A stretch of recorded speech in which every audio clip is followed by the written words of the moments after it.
How you doing? Good to see you. Everybody in the cowboy hat in the second row. I see what's going on.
One month into the new year, boxing's most consistent and entertaining series is back. Welcome to the 29th installment of Country Box, where music meets boxing.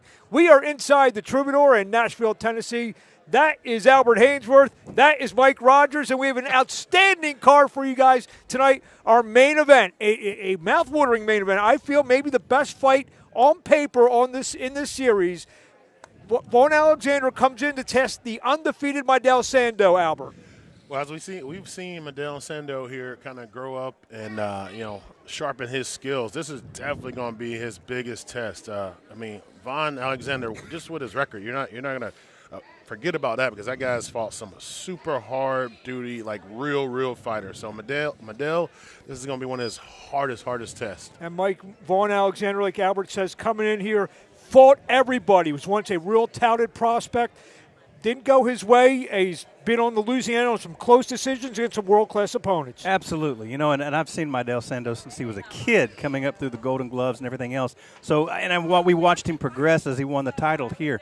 He really does have his hands full tonight, and I think he's going to rise to the occasion. It's going to be a very, very interesting fight, and a lot of questions will be answered as far as he goes. And in a fight that normally would be our main event, Albert, our co-feature, the 59-year-old former WBC heavyweight champion of the world, Oliver McCall, is back, breaking his own record as the oldest former heavyweight champion to participate in our sanctioned boxing match, taking on Gary Kobia. What should we expect of Oliver tonight? Well, I think Oliver is going to keep trying to sharpen his tool again, just to knock the ring rust off that. He didn't really have a whole lot with the guy that he fought, a couple of months ago. So he said he wants to challenge Jake Paul. See if Jake Paul takes that challenge or even responds, but it's good to see Oliver out here and keep making history. And in Gary Kobia from Utah, you said before the broadcast, if Oliver isn't on his game, we may see some issues from Oliver tonight. I think, sure. Oliver McCall is the only one that can break Oliver McCall's record. He breaks records even when he shadow boxes. So, he's always there. He's always doing something. I think the longer this fight goes, the more problems Oliver could have. Does he drop the hammer on him early? Does it go the distance? We'll see. But, again, this one, the longer it goes, the harder it's going to be for him. One of my favorite parts of this whole series is not only the great main events we had, but we showcase a lot of young and up-and-coming talent. This is one of these series where we'll see a guy, and the fans here, the fans watching, I remember when seeing him on Country Box. We got a bunch of them, but diakite tonight, and a kid named Damari Philson out of the Tank Davis camp is here tonight. Well, yeah, it's awesome to see these young guys. I mean, Philson, I mean, he's only 19 years old. You know, he's been in the game for 2 years. He's 3-0, you know, 3 knockouts. But you're going to see him 5 years from now, and you're going to see him being up there at that, like, hopefully at that top level if his career keeps going what it should be.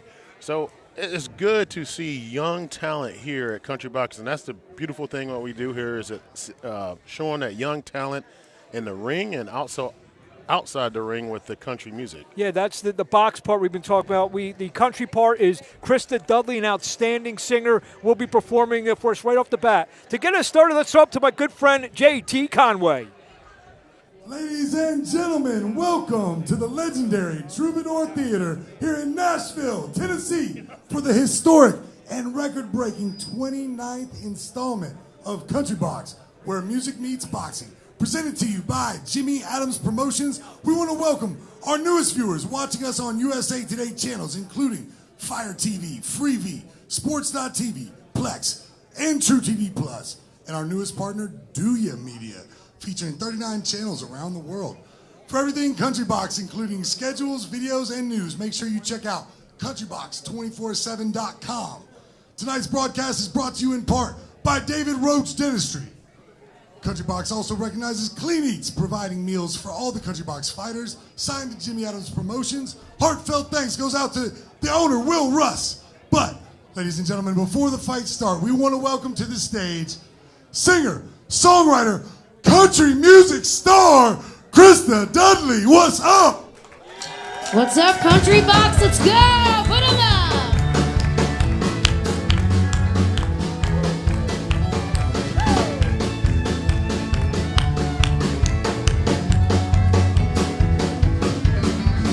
Wish that I was on old Rocky Top down in the Tennessee hills.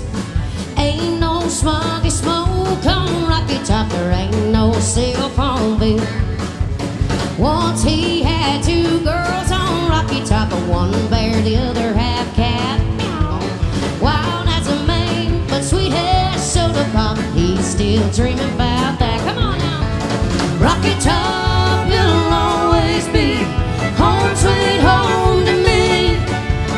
Good old Rocky Top, Rocky Top, Tennessee.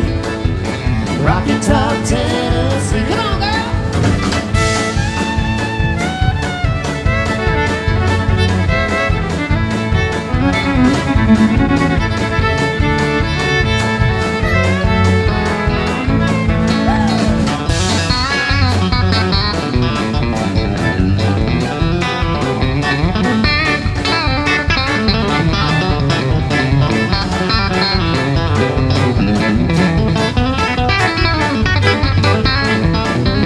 Once 2 strangers climbed on Rocky Top looking for a moonshine stick. Strangers ain't come down from a Rocky Top, reckon they never will. Corn won't grow at all on Rocky Top, dirt's too rocky by far. That's why all the folks on Rocky Top get their corn at the bar. Rocky Top, you'll always be home sweet home to me. Good old Rocky Top, Rocky Top, Tennessee. Rocky Top, Tennessee. Help me out, look.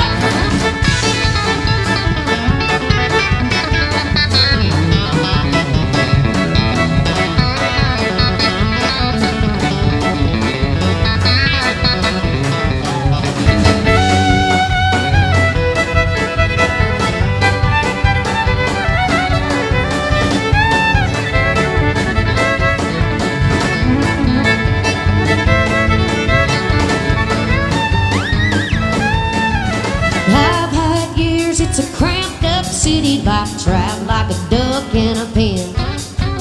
All I know is it's a pity life can't be simple again. Hey, Rocky Top, you'll always be home sweet home to me. Oh, Rocky Top, Rocky Top, Tennessee. Rocky Top, Tennessee. Rocky Top, Tennessee.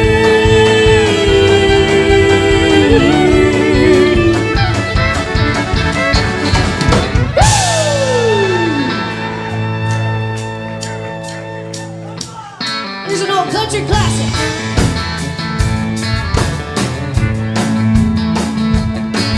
Well, I woke up this morning, it was drizzling rain. Round the curve come a passenger train. Yeah, and I heard somebody yodeling a hobo moan. Jimmy is dead, he's been a long time gone, been a long time gone. Yeah, he's been a long time gone.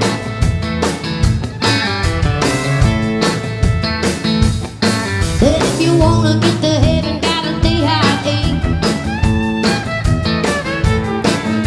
You gotta put on your coat and tie. If you wanna get the rabbit out of LOG, you gotta make the motion like a DOG, like a DOG.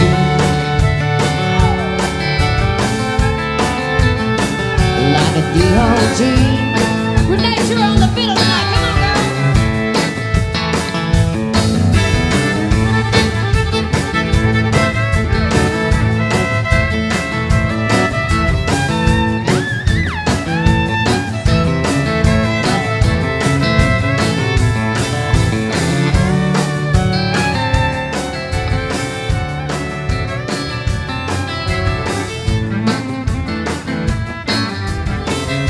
Bobby Blackbird.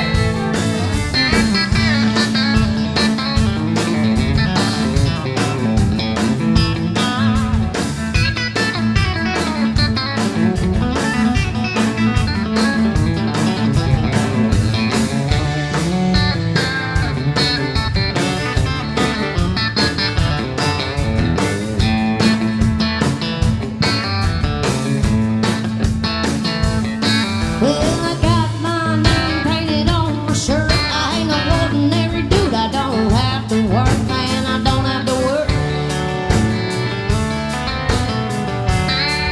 Woo! No, I don't have to work.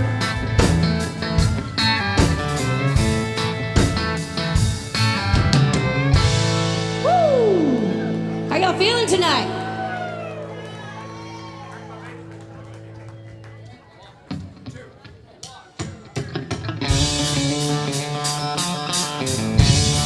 Help me out, y'all. Put your hands up.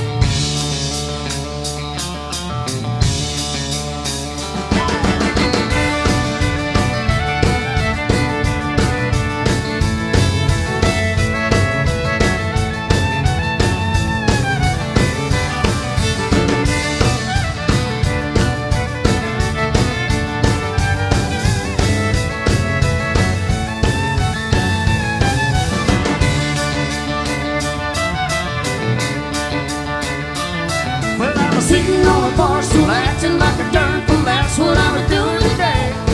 I was sitting there drinking, trying to keep on thinking I'm losing my troubles away. Well, now I couldn't make her stay with tall bar anyway. She can't say that I didn't try. Pour me another one, finish with the other one, drinking my baby goodbye.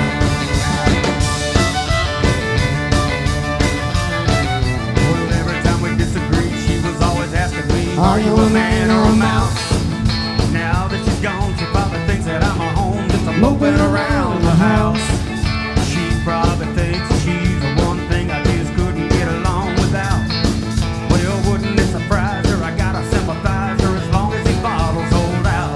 Cause I was sitting on a bar stool acting like a darn fool. That's what I'm doing today. I was sitting there drinking, trying to keep on thinking I'm losing my troubles away. But now I couldn't make her stay with Tom.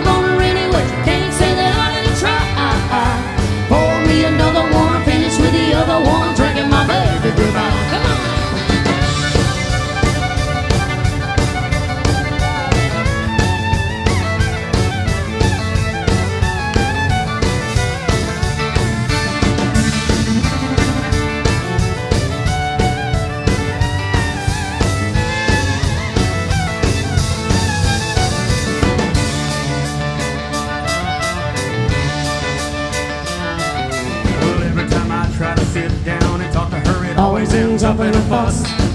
I tried to reason with her right up to the time she got on that Greyhound bus. It would be better if I could forget her, but she sure forgot about me. And if it takes all night, I'm gonna do it right. I'm gonna sit at a light I can't see. I'm sitting on a bar stool acting like a dirt. Well, that's what I'm doing today. I'm sitting here drinking, trying to keep it thinking I'm losing my troubles away. I couldn't make her stay, well, doggone her anyway. Can't say that I didn't try. Pour me another one, finish with the other one, drinking my baby goodbye. I was sitting on a bar stool acting like a darn fool. That's what I'm doing today. I'm sitting here drinking, trying to keep it thinking I'm losing my troubles away. I couldn't make her stay, well, doggone her anyway. Can't say that I didn't try. Pour me another one, finish with the other one, drinking my baby goodbye. I said, now pour me another one, finish with the other one, drinking my baby goodbye. I said, pour me another one, finish with the other one, I'm drinking my baby goodbye.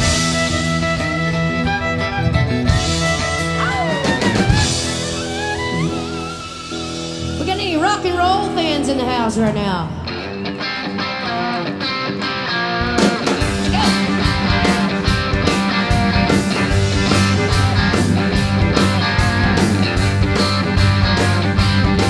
I've been up, I've been down. Take my word, my way right now. I ain't asking for much. Not saying the Lord take me downtown. I'm just looking for some touch. I've been bad, I've been good. Dallas, Texas, Hollywood. I ain't asking for much. I said, Lord, take me downtown. I'm just looking for some touch. Come on now.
Delta Dawn. We got any Tanya Tucker fans in here tonight?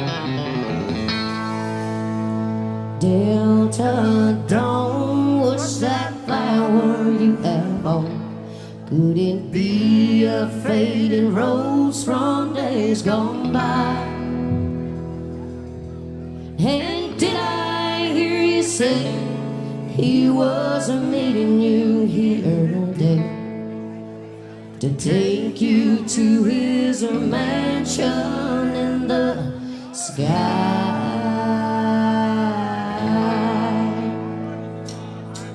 Let's go!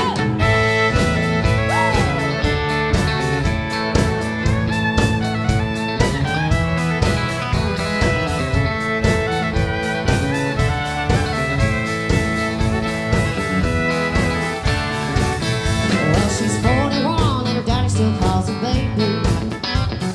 All the folks around Brownsville say she's crazy, 'cause she walks downtown with a suitcase in her hand, looking for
take you to his mansion in the sky.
We are back here at the Troubadour in Nashville, Tennessee. Christa Dudley. Terrific set, Albert. Yeah, oh, gosh. Like, hey, did you hear that first song? That was the best song. You know, hey, Rocky Top, anytime you're hearing Rocky Top here in Tennessee, that's like that should be like the state song. That's the fight song of some small university up in Knoxville, right? Yeah, that produced a lot of amazing athletes. So, yeah, kind of like a little small, like gemstone. A lot of amazing athletes, and Albert Hainsworth as well. Oh, wow. Wow. He's our two-time NFL All-Pro. I mean, how many people can say that? How many two-time NFL All-Pros are there? Not a lot, but it was fun. It was great. It was, started like learning some of the details there at UT. And then once I get to, Tennessee Titans and got under the tutelage of Jim Washburn, as my career really took off. Jim Washburn, a former defensive line coach for the Philadelphia Eagles, who apparently are playing this Sunday, but we'll get into that later. Yes. Because we are ready for some boxing action, Albert. Let's throw up to our ring announcer, J.T. Conway. All right, folks, it is time for our first fight of the evening. Now entering the ring in the blue corner from Memphis, Tennessee, Marlin Lewis. 41-year-old Marlin Lewis from Memphis, Tennessee. Got a record of 6-15-2, 3 knockouts.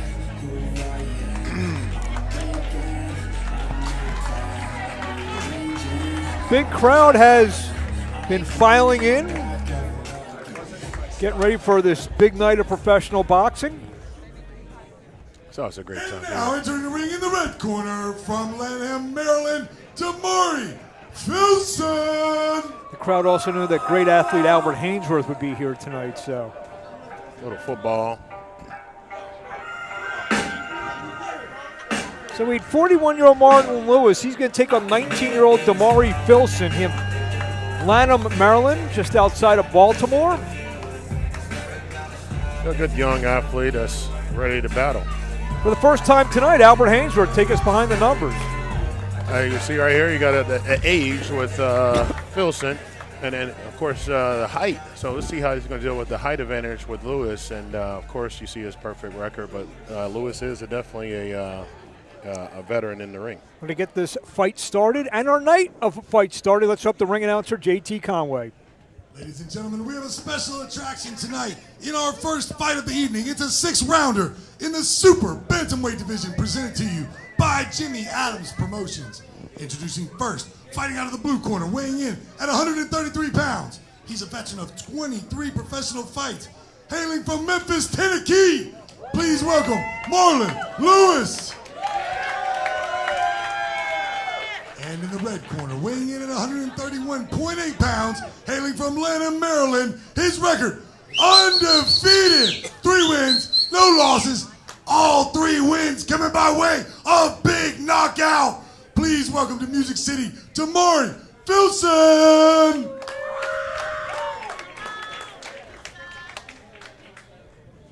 All right, boxers. Trunks are looking good. Remember, protect yourselves at all times. Listen to my commands at all times. Any questions from anybody? Touch gloves.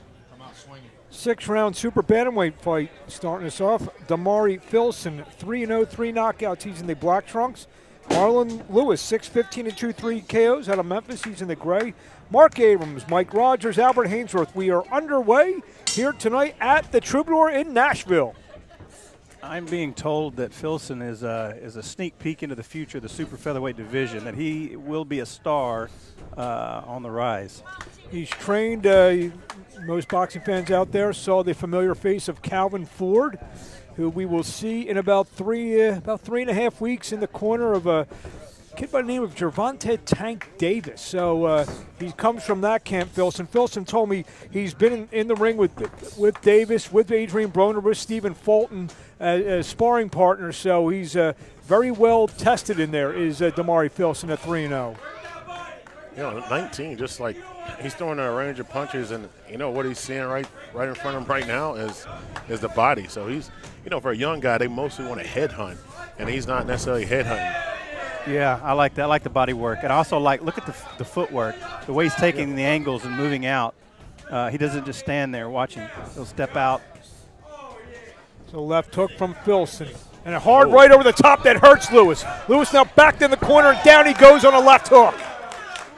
And Marlin Lewis gets up, or he's on his knees at the count of 5, and he's up at 8.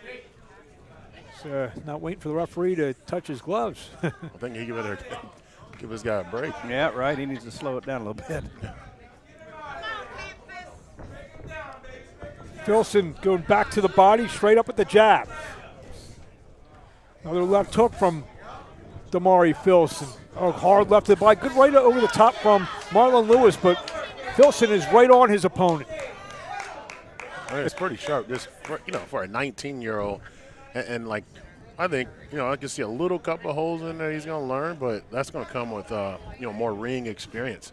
That he's leaving when he throws some of his punches, he's leaving his his head open. But as he gets older, he's definitely going to have that. Oh, 2 hard body shots. I like the composure that he has. He's very composed for somebody with only three pro fights. A good left hook again, and a hard right in the left, and down goes Lewis again. And these are real punches. These are landing hard.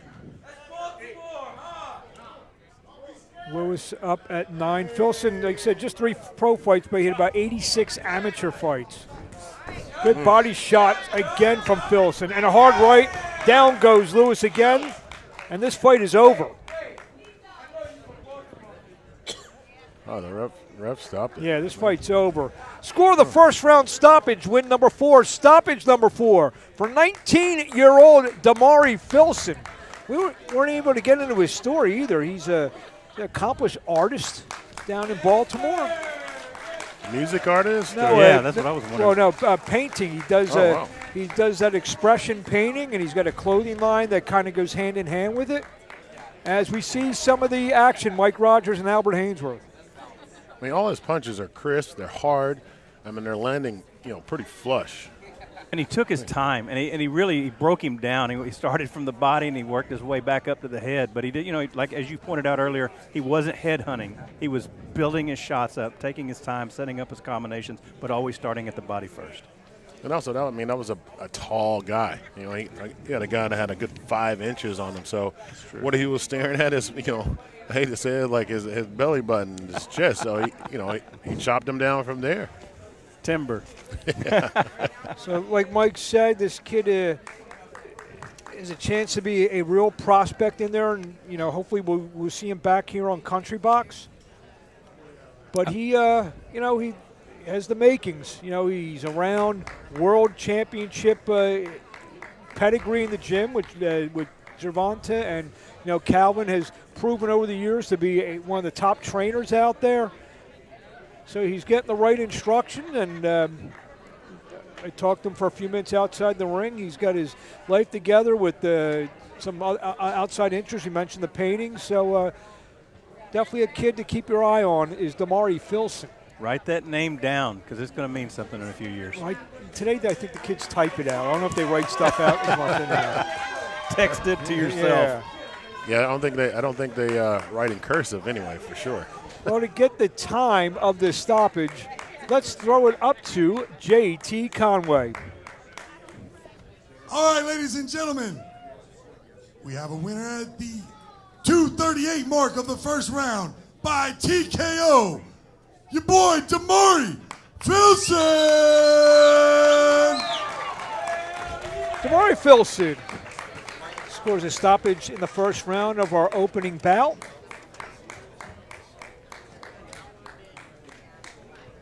So we get a good look into a possible future star. That's like I said at the top. We have a bunch of undefeated prospects, undefeated fighters on this card. And, we'll be back in just a moment to see our next undefeated fighter in action.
We are back here at the Troubadour in Nashville, Tennessee. We just saw Damari Philson score a first-round stoppage over Marlin Lewis, Mark Abrams, Albert Hainsworth. Mike Rogers. I was about to say it. My tongue got tied for a second. Of course, Mike Rogers. He's our resident. I looked you up. What were you, like 23-2 as a fighter? 25-2, yes, sir. Wow. Yeah. So I'm trying to think who the real athlete is here. No, it's definitely Albert. It's definitely Albert. Well, next up, we have another undefeated fighter, a fighter out of the Bronx, New York, 4-0-1, 4 knockouts. Giovanni Figueroa take on Rashad Hicks. To get that fight started, let's throw up to our ring announcer, Mr. J.T. Conway. All right, folks, that one went so quick, we're going to a swing bout. Now, entering the ring in the blue corner from Delwood, Missouri, Rashad Hicks. Rashad Hicks out of Delwood, Missouri. First time in the ring ever. Literally. No amateur fights. First professional fight. Any barroom fights? He's I believe 18 years old, so I don't know if he's even allowed in a bar. So he's really green as graveyard moss. More like lunchroom fights. Well, Now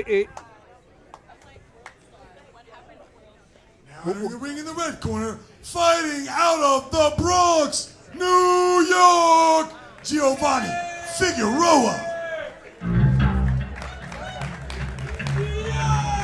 28-year-old Giovanni Figueroa out of the Bronx, New York.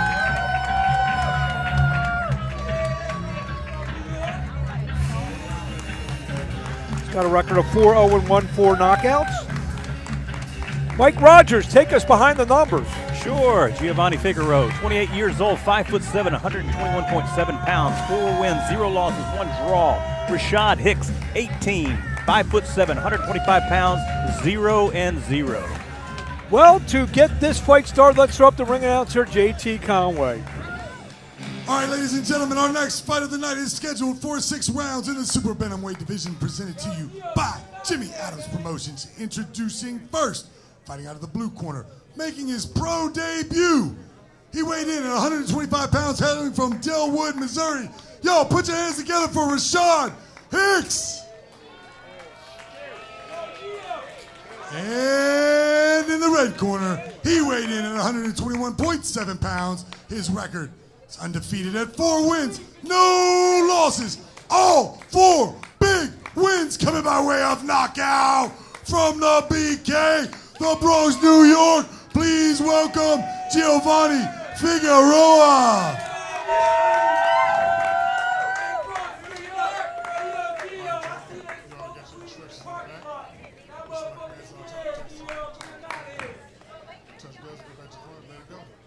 Giovanni Figueroa, 4-0-1, 4 knockouts. He's in the black and white. Rashad Hicks making his pro debut. He's in the all black. Mark Abrams, Albert Hainsworth, Michael Rogers. See, I knew your name. There you go. This fight's already over. Hicks doesn't know it yet. It's interesting that Albert said that. The reason why he started boxing, he was getting bullied at school. So there probably was a lunchroom fight or two. But he's a southpaw, is Rashad Hicks out of Delwood, Missouri. So you're saying he was ranked in the top 10 at recess? Hey, I was. you absolutely were. But what Albert isn't telling us, oh, there's a little counter left hook from Hicks. But Albert wasn't telling us there was only 9 people in his school and he was ranked in the top 10. I wasn't in the top 10 of my family. Feint from Figueroa. Tell you what, for Hicks doesn't, I mean, at least his stance doesn't look, for a guy who hasn't fought before, I mean, something like that he shouldn't be doing. Getting a little confident. He needs to calm down. That can either work for him or against him, I think. Well, then he thinks it's a fight. Yeah. I mean, it is a fight, but it's not a. It's not the schoolyard. Yeah, it's not a schoolyard fight. Figueroa began boxing at the age of 12. He was getting a lot of fights out in the street, in the schoolyard as well. You know, the irony is, here's the thing. Hicks has absolutely zero technique whatsoever, but you could actually do something with this guy. Well, that's what I'm saying. The fact that he's so awkward, that could actually work in his advantage. So left to the body, and that didn't work in his advantage. A shot to the body, and down goes Hicks, and he's in a lot of pain. I don't think he's getting up. No, you could count to 100. He isn't moving. Well, it's only referee's only counting to 10, but this fight is over. First round stoppage. Giovanni Figueroa, 5-0-1 now, 5 knockouts. You know, just the one thing about fighting in the classroom or in a lunchroom or recess but you go out here to boxing, normally when you're fighting and on the streets or wherever, it's going to be broken up pretty quickly. In 30 seconds. Yeah, absolutely. So you could see him exerting that energy, and then you could start to see how his swinging started going wilder and crazier, and then he was getting tired, and then then you get caught. He was looking for the corner for the teacher to step in. There it is. He just placed the left hand right on the rib cage, and that was it. Yeah, and I mean that hurts. That knocks the wind out of you. Absolutely. Yeah, I didn't have great expectations for this fight, but Hicks hung in there longer, to be honest with you, than I thought he was going to hang in there for. I would agree. The kid actually has some athleticism. If somebody were to work with him, sit down and work with him for a couple of years, he's young enough, they could actually do something with him. Starting out professional may not have been the best idea, but it's his idea. Figueroa now 5-0-1 with 5 knockouts.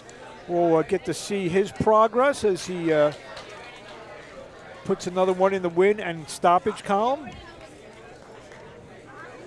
Yeah, like I said, I would like to see more. Maybe we'll see Figueroa again in there with a more experienced opponent because, like I said, he's 5-0-1. He's shown power early in his career, and like to see him against more willing and more experienced opponents. Absolutely.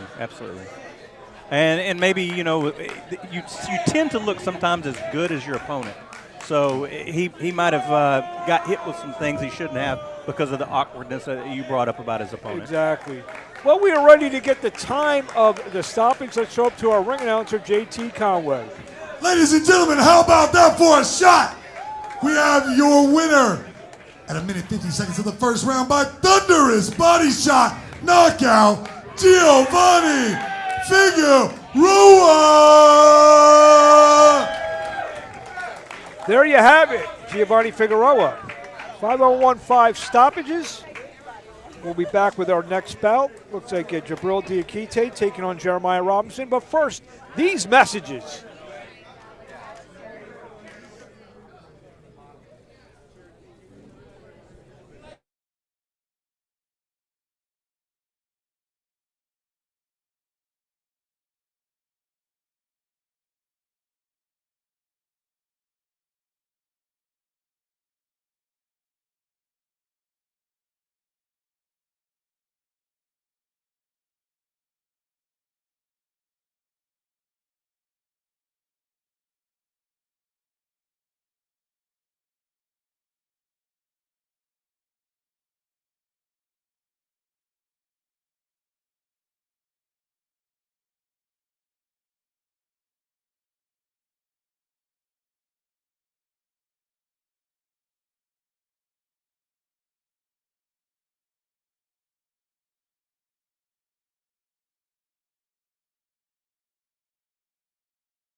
We are back here at the Troubadour in Nashville, Tennessee. Mark Abrams, Albert Hainsworth, Mike Rogers, seen 2 first-round stoppages. Damari Philson stopped Marlin Lewis in our opening bout. Then Giovanni Figuroa stopped Rashad Hicks in our the first round in our most recent bout. Well, I mean, what we saw was some sharp boxers, 2 boxers that weren't going against guys that were even close to their talent. But you know, the last fight, it's good to see the young guy. I mean, he tried again, like we said. It's like you know, when you're fighting in the streets or you're fighting in the classroom, you're expected for it to be broken up in 30 seconds. Well, you got 3 minutes in the ring, and then you're going to have more rounds than that. It was a minute if 50. He could do it. It was a minute 50, so that was a long fight in the classroom. That was a very long fight in the classroom, and you could tell he was already winded just from that. Well, what you're doing is you're building a fighter, and you don't build a fighter by fighting other tough fighters. You have to build them up, and that's what we're looking at. And sometimes I take the opposite approach. You don't build them up fighting guys who have absolutely no hope in there. That's fair. Well, next up, what looks like a more competitive fight on paper, Jabril Diakite, 8-0-6 knockouts, taking on the first of our St. Louis fighters tonight, Jeremiah Robinson, 7-4 with 7 knockouts. Should be an interesting fight. Robinson has some decent wins on his record. So let's throw up to our ring announcer, JT Conway. All right, folks, here we go. Third fight of the night now. Entering the ring in the blue corner from the St. Louis, Missouri, Jeremiah Robinson.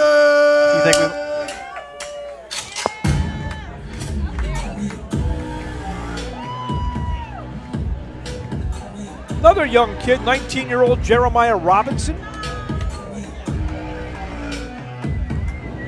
He's been a pro for a couple years, but he already has 11 fights under his resume. Been very active. It's good to see if that pays off for him.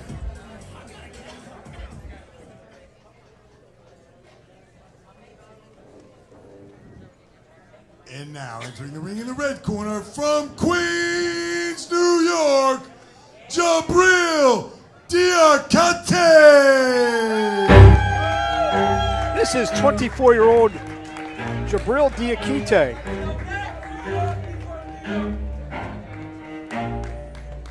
First appearance in country box. Well, no, he's fought, I believe, once in country boxing. His last fight against Michael Lamel, where he had to eke out a split decision back on April 2nd. And with both fighters in the ring, let's up to our ring announcer, JT Conway. All right, folks, this fight is scheduled for 6 rounds in the super middleweight division, brought to you by Jimmy Adams Promotions. Introducing first, fighting out of the blue corner. His record is 7 wins, 4 losses. All 7 of his wins come by way of knockout. He weighed in at 164.4 pounds, fighting out of St. Louis, Missouri. Please welcome Jeremiah Robinson. And in the red corner, weighing in at 166.4 pounds, he has a perfect record, 8 wins, no losses, 6 big wins coming by way of knockout from Queens, New York. Please welcome Jabril diakite.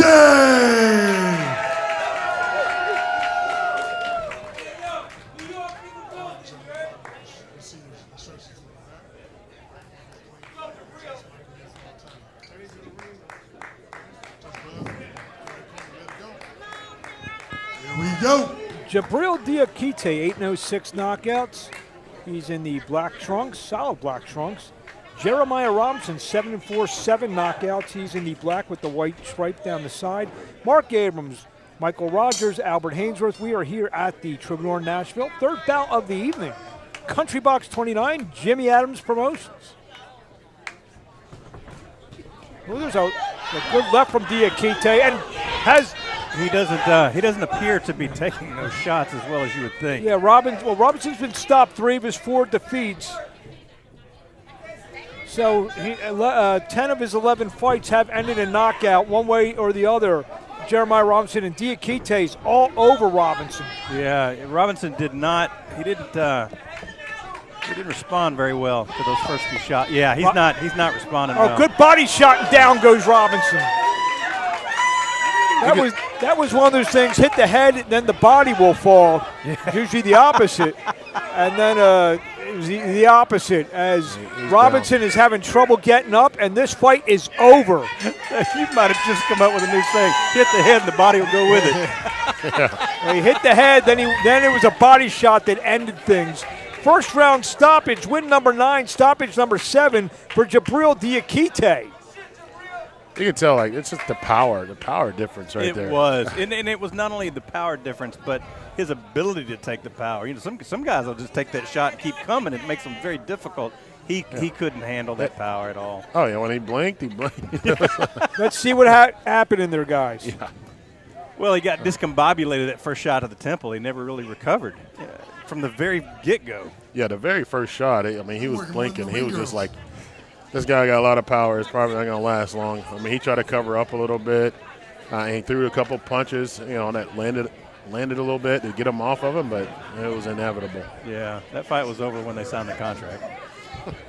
So, win number 9. And diakite's just 24 years old, so he's definitely another guy that we got to kind of circle, and stow his name away. Yeah, he's going to have like to see him come back, of course, for another third appearance, and then see what he's going to be like, against some other guys. A little tougher though, because he got a lot of power. He has a lot of power, but I want to see him box a little bit longer. So there you have it. Third first round stoppage of our program. Let's throw to our ring announcer, Mr. J.T. Conway. All right, ladies and gentlemen, these ones have been going quick tonight. We have your winner at 53 seconds of the very first round by knockout. This guy's scary. Jabril diakite. There you have it. Jabril diakite. First round stoppage over Jeremiah Robinson. We will be back with our next bout in just a moment.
Welcome back to the Troubadour, Nashville, Tennessee for Country Box 29. We've had 3 fights down, 3 first-round stoppages. Up next, we will have the undefeated 25-year-old from just outside Chicago in Walconda, Illinois, Devin Parish, take on a pro debuter named Kiari Williams.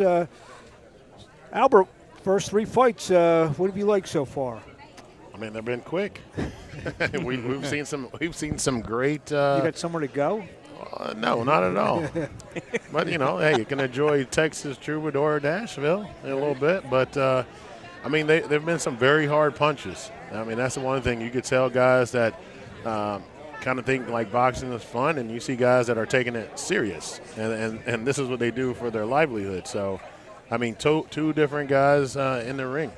So we've seen 19-year-old Damonte philson, 24-year-old diakite, 24-year-old figuroa. So again, we're watching the genesis of their careers. They're building their careers. They're in each fight. We were talking about this earlier. Each fight that they take on in this level, they try to get a little bit harder, a little bit harder, a little bit harder. And we're at the cusp at the beginning of this thing for them. So when they have that kind of talent that they have, and they're prospects for the future, they're going to make even very durable-looking opponents look mediocre.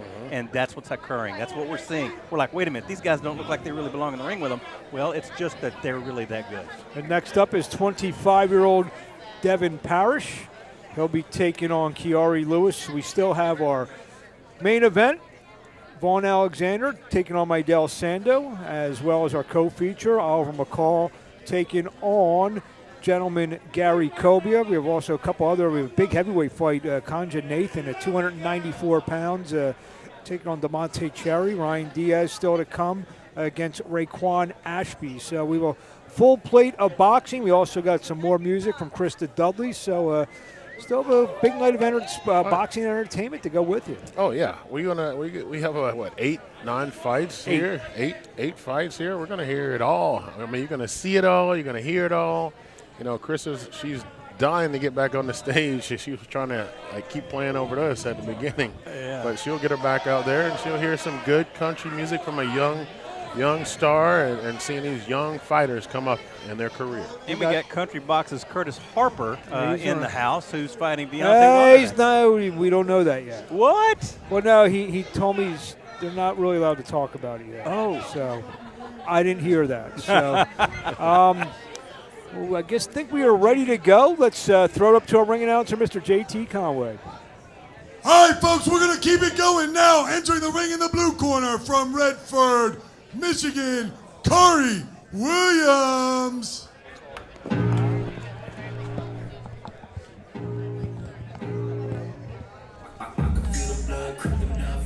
Comes Kiari Williams,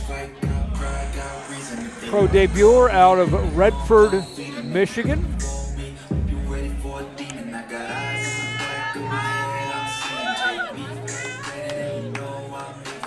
What's his background?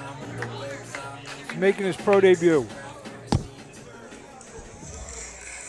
And now entering the ring in the red corner, fighting out of Walconda, Illinois, Devin Parish.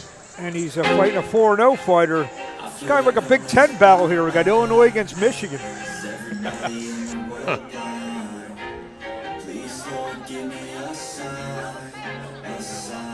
Take us behind the number, Mike Rogers.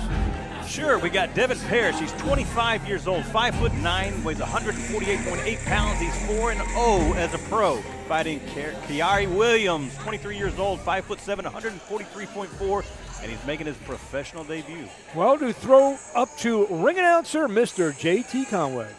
All right, folks, our next fight tonight is scheduled for 4 rounds in the welterweight division, presented to you by Jimmy Adams Promotions.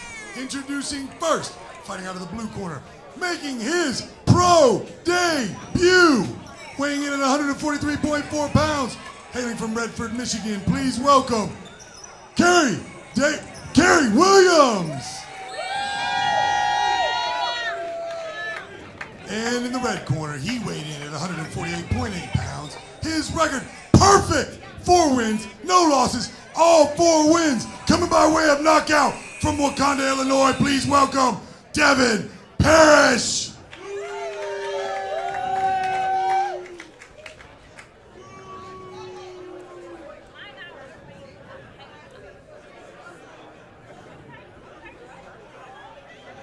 questions.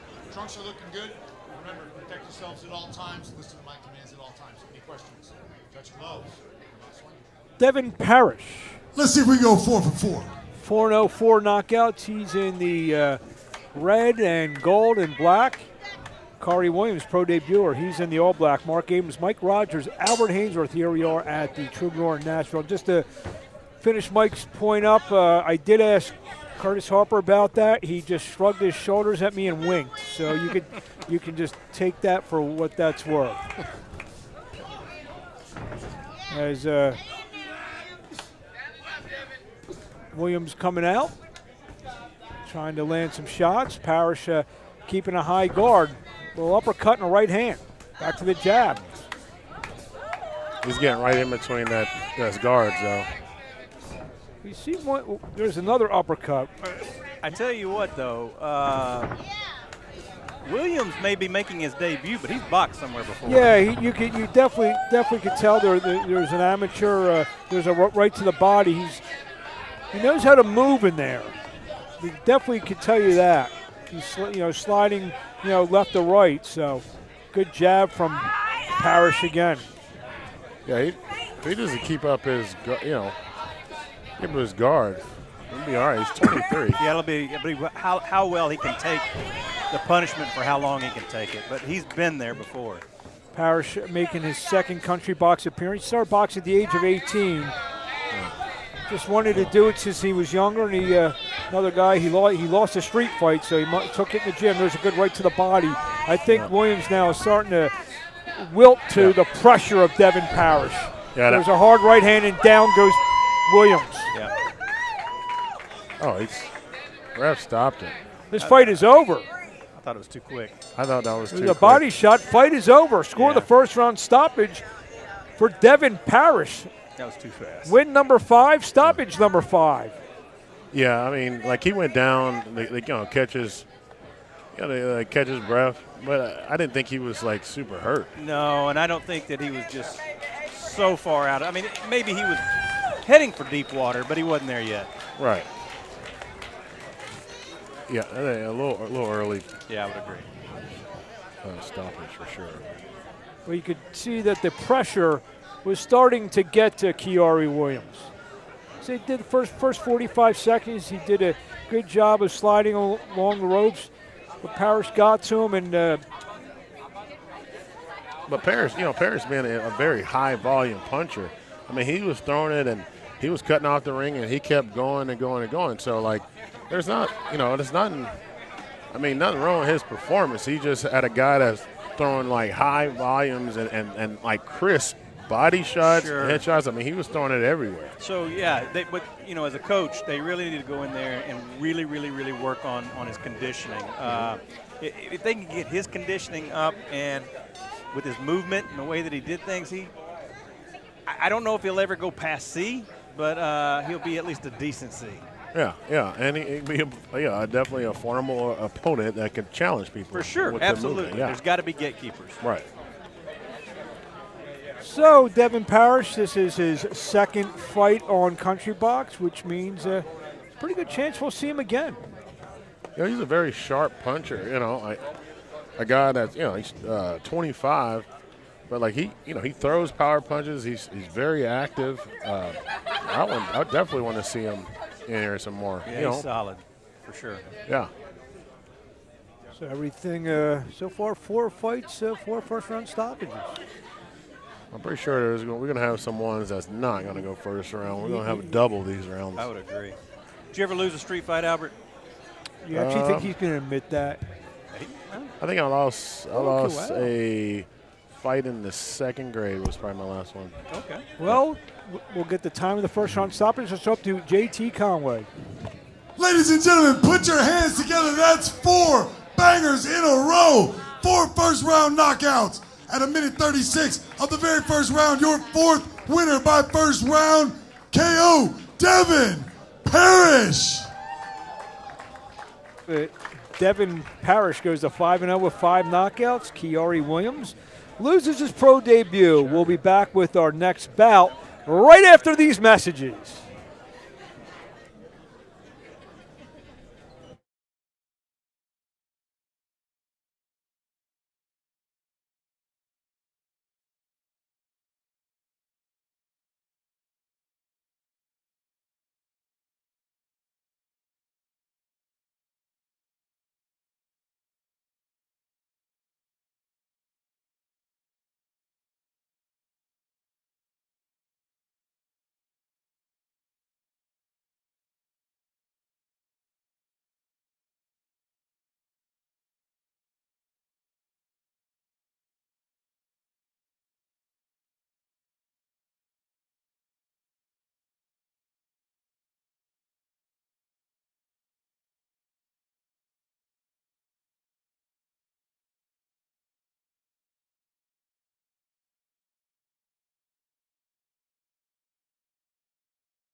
We are back here at the Troubadour in Nashville, Tennessee. Mark Abrams, Mike Rogers, and Albert Hainsworth. Albert, these fights are going so fast, you may get that senior special at the diner after all. Hey, I might. I'll take it. Any kind of discount I can get, I'll take it. Well, next up we'll have a couple of big heavyweights. Kanja Nathan, 294.4 pounds, 1-0, taking on Damonte Cherry, 1-14. We've seen him before, Albert. Yeah, well, Cherry, I'm trying to remember who he was going against. We saw him. The guy I was thinking about was not. It's not him.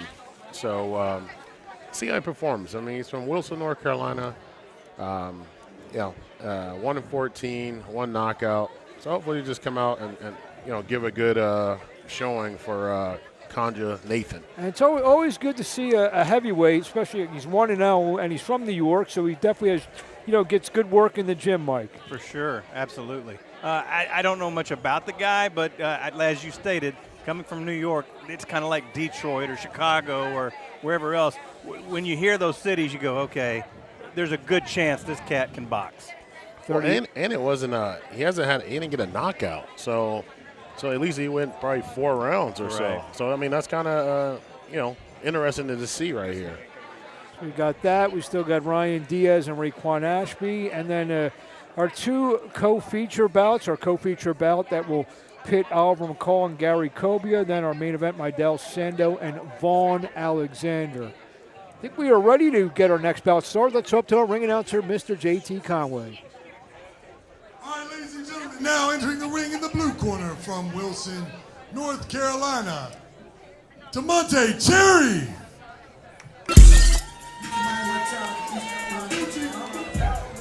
28-year-old Damonte Cherry. You mentioned that Nathan did not score a stoppage in his first bout.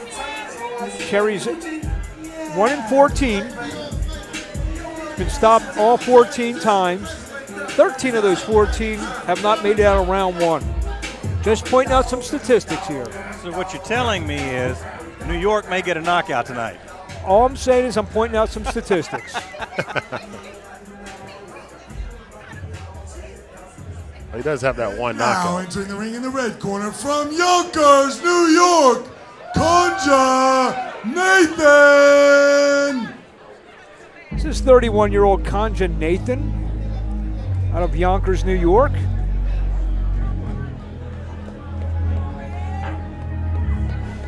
This is trainer Owen Radway. In front of him. 31 years old is pretty old to be making a pro debut. Albert Hainsworth, your turn. Take us behind the numbers.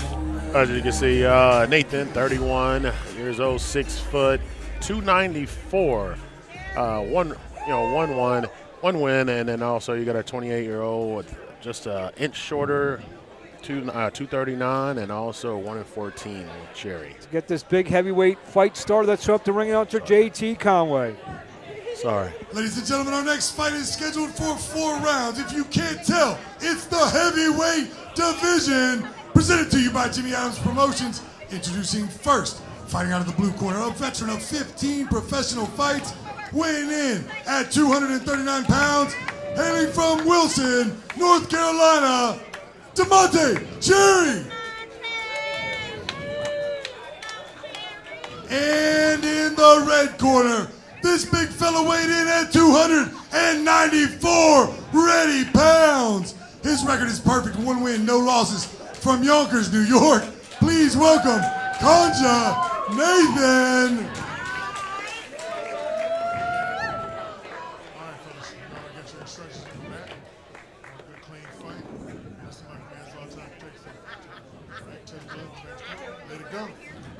Time for the big boys, let's go. Kanja Nathan, 1-0. He's in the black with the gold frayed. Damonte Cherry, 1-14. He's in the black and gold. Albert. When you look at Kanja Nathan, I mean, really their tops almost look the same. But I think it's Nathan's where his weight is of course in his legs.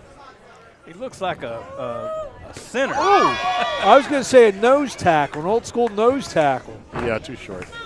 What's in the old days, that's what they were. They were short, stubby guys until they started plugging in these 6'7", 300-plus pound defensive tackles in there. That can actually move and run. There you go. What about center? Can he play center? Yeah. See, Joe, there's a left to the body, and down goes Jerry, and he spit his mouthpiece. It was almost like Nathan let him buck him in the corner. He looked down at the body, threw the little left, fight over, score the stoppage. Win number 2, stoppage number 1 for Conja Nathan. Well, their bodies may look the same. They just don't take it the same. Well, you could tell that he had the power right here. There it is. It's a short, Mike, what do they call that? Usually the 4-inch left hook, 6-inch left hook? Anchor punch. I was brought up calling it like the 6-inch shot. He just barely moved his, watch this, bang. He moved his glove like maybe 6 inches, and that fight was over. Yeah, there's usually more hip, and there's usually more spin in a 6-inch shot. That was just like, hey, how you doing, buddy? And he went down from it. But as you can see, like his arms are shorter though, so that's a whole lot of power, coming up. So he doesn't have to, wound up, and that's like the kind of the things that centers do. They're very like short and compact, and they're like very explosive in their little short distance. So, I mean, kudos to him. Like Nathan really showed a little bit of power there. Albert's going to call up Rand Carthen tomorrow to tell him that maybe he's got a center prospect. I don't know where Rand is. Oh, he just got just got fired. Yeah, he got fired after. Call Coach Callahan then. I am just a spectator, just like you are. So I'm just going to watch. I mean, his shirt says it all. Don't blink. Oh, that was it. So 5 fights. 5 fights did not get out of the first round. And we might have finished the whole entire round. If you collectively, maybe close. Albert, with the 1 minute break. Albert, after this fight gets announced, Albert's going to call the diner to make that reservation. Let's throw up the ring announcer, JT Conway. Ladies and gentlemen, the streak continues at 53 seconds of the very first round. Man, this is a scary dude. Put your hands together for Conja Nathan. There you have it. Conja Nathan goes to 2-0 with 1 knockout. Damonte Cherry drops to 1-15. We'll be back just after this.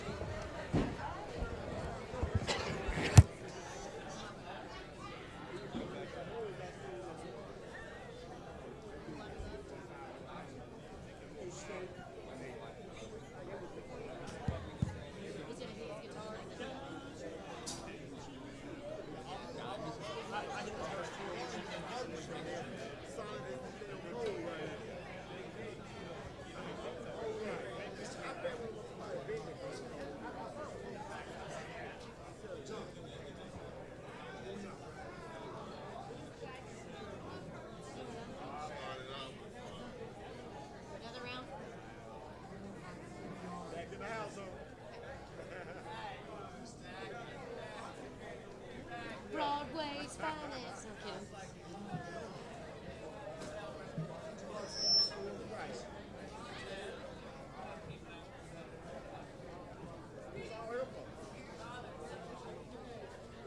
We are back here at the Troubadour, Nashville, Tennessee. Mark Abrams, Albert Hainsworth, Mike Rogers. Quick fights, Mike. Yes, tonight is night of the living body shot. Every fight seems to be it ends quickly with a body shot. Interesting. Well, it's better than this headshots. Well, yeah. We're seeing some body shots. That's true. That is true. See some of the action here. That's Philson with his body work. Then he went upstairs to the head. I mean, a young prospect. Can't wait to watch him later on in his career because he's sharp and he's fighting with some. He's like around somebody that's real fighters. Yeah, he should go pretty far. I like to see this guy. This is Nashville, There's Tennessee, Devin Parish. home of the body shot. Well, you know, we had a Excuse lot me, of that's- young guys that would just headhunt. You know, we had a lot of guys that would headhunt. Now it's There's starting to see a little bit more Diakite. body. That was there's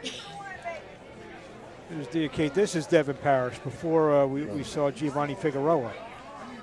You see Parish going in, big right to the side of the head, and there was a body shot thrown in there. Yeah, I didn't think that should have stopped that early. I didn't either. And here's the bang, the little 6-inch left hook from Conja Nathan, who stopped Damonte Cherries. Well, so while we got you, we have a few seconds here. The team from the greatest city in the world, Philadelphia, Pennsylvania, will be represented in the Super Bowl Sunday. So you are a resident here. You're the 2-time NFL All-Pro. And Just as a defensive tackle, 98 and green on Sunday. He's the baddest man in the NFL since '92 from the Tennessee Titans. you know, you guys have a great defensive line. You know, we've watched, or I've watched those guys personally at Georgia, and then to be drafted on their same team. So it's awesome to see those guys. And I will be rooting for the Eagles, There you but go. I just think that it's not going to go the Eagles' way because the NFL wants to see a three-peat. Oh, stop it. I'm We'll get your telling you. score later in the show. Let's throw up to our ring announcer, Mr. JT Conway. All right, ladies and gentlemen, hey, we have had a great night so far. Be sure you check us out, Country Box on Instagram. It's countrybox_official on Instagram. We're trying to add some followers tonight, so please check us out, Country Box on Instagram. But first, my friend, your favorite fighter's favorite singer, Christa Dudley. I've been cheated, I've been mistreated. When will I be loved? Come on. I've been put down, I've been pushed round. When will I be loved? When I find a new man that I want for mine, he always breaks my heart in two. Happens every time. I've been made blue, I've been lied to. When will I be loved? Come on now.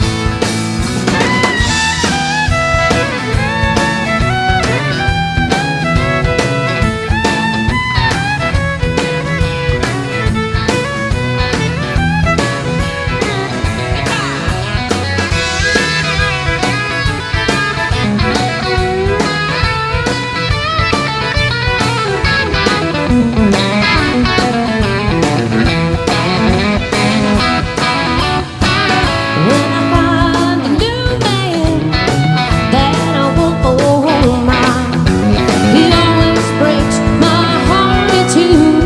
Happens every time.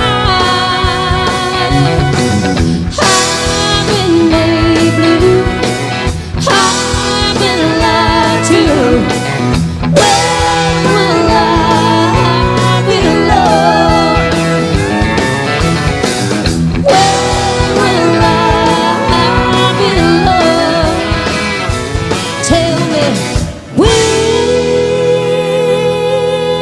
will I be loved?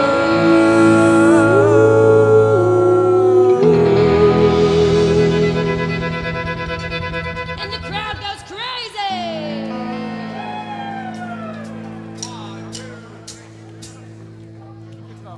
Jolene, Jolene, Jolene, Jolene.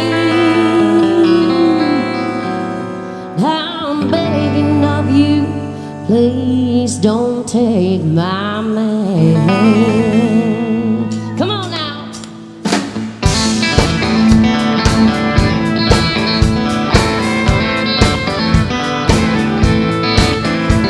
Jolene, Jolene, Jolene, Jolene.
ain't your thing. Now I can easily understand how you could easily take my man. He's the only one for me, ain't your thing. Jolene, Jolene, Jolene, Jolene, I'm begging on you, please don't take my man. Jolene, Jolene, Jolene, Jolene, please don't take it just because you can. Come on, Renee.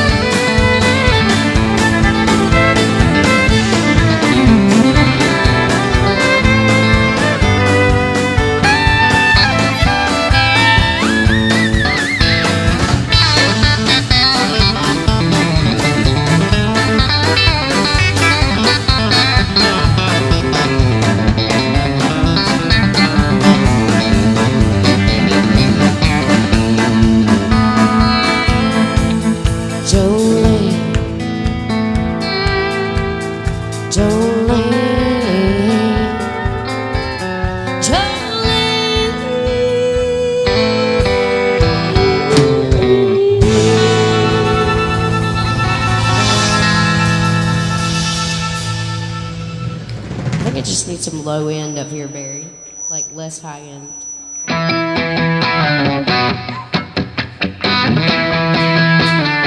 Just take those old records hard to say. Not sit and listen to them by myself. Today's music ain't got the same soul. I like that old time rockin' roll. Gonna try to take it to the disco. You'll never even get me out on the floor. 10 minutes on the lake on the door. I like that old time rockin' roll. Come on, still like that old time rockin' roll. The kind of music just soothes my soul. I reminisce about the days of old with that old time rockin' roll. Come on now.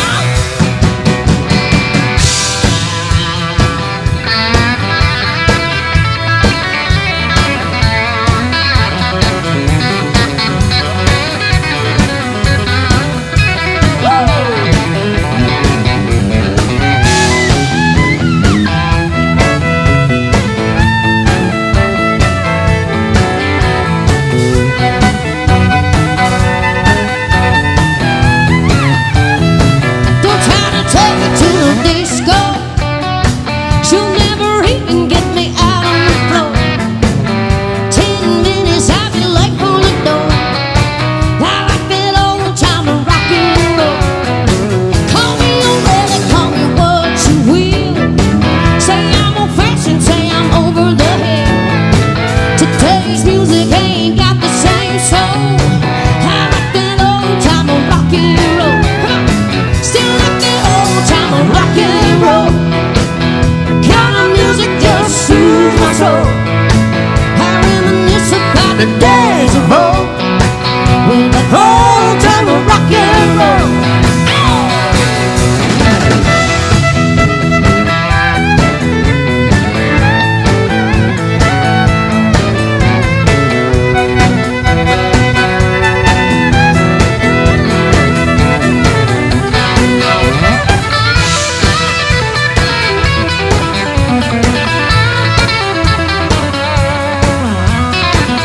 I wanna hear y'all screaming so loud, yeah!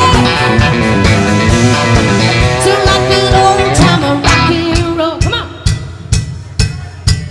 Soothes my soul. I reminisce about the days of old with that old time rockin' roll. Yeah, so like that old time rockin' roll. The kind of music just soothes my soul. I reminisce about the days of old with that old time rockin' roll.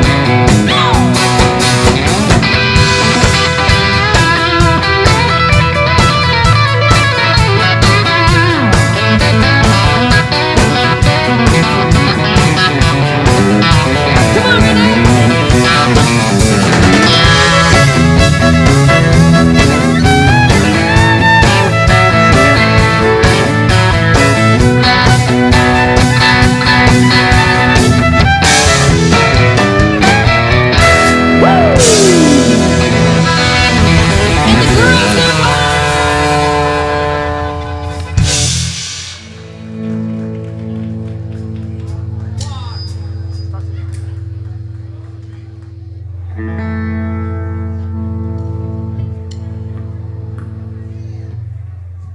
Living on toast time. Living on toast time. Gonna set my watch back to it. You know that I've been through it. I'm living on toast time.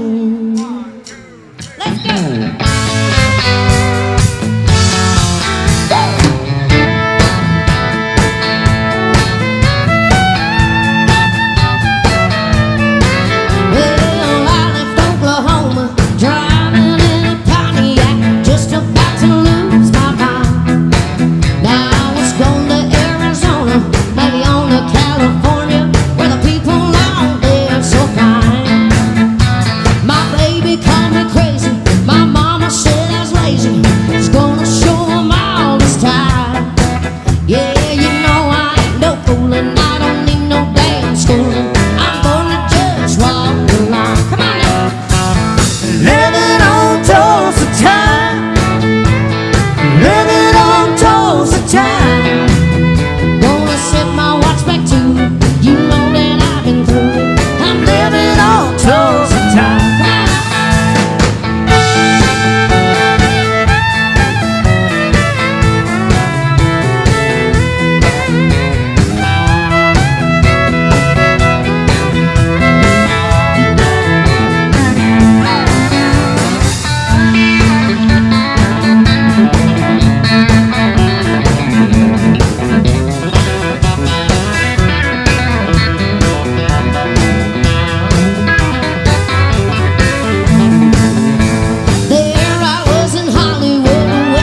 This summer. I hope you like it.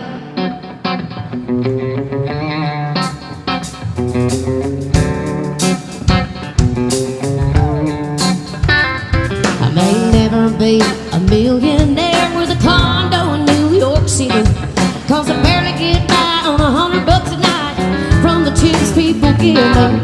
I live on trains by the seat of my pants. It ain't a secret when I get down. I bet I gotta be probably the most lucky girl that ever walked around. Hey, I might head to Mississippi, find a Cajun hippie to rock me like a hurricane. End up in Oklahoma in a drunk in a coma, but with a new last name. Oh baby, out of Texas where I got no exes, find a man to play them guitar strings. I'm making me a living with a guitar and give it all I gotta do is sing. Yeah.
Head to Mississippi, find a Cajun hippie to rock me like a hurricane.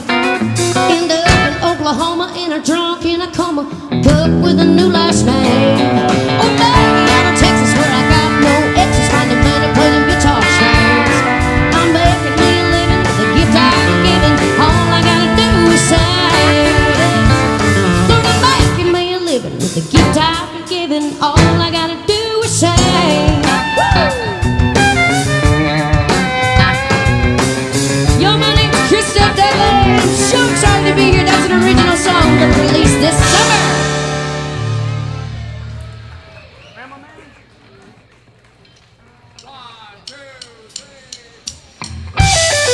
I'm from South Georgia. We love you, all my brothers. Lord, I was born a rambling man, trying to make a living and doing the best I can. When it's time for leaving, I hope you'll understand. I was born a rambling man. My father was a gambler down in Georgia. He wound up on the wrong end of the car. I was born in the backseat of a Greyhound bus, rolling down 1941. Lord, I was born a rambling man, trying to make a living and doing the best I can. When it's time for leaving, I hope you'll understand. I was born a rambling man. Come on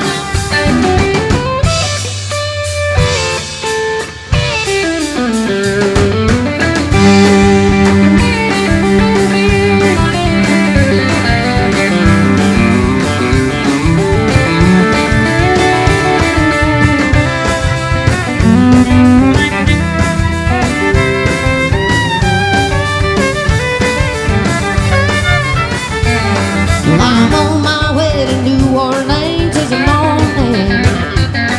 I'm leaving now to Nashville, Tennessee.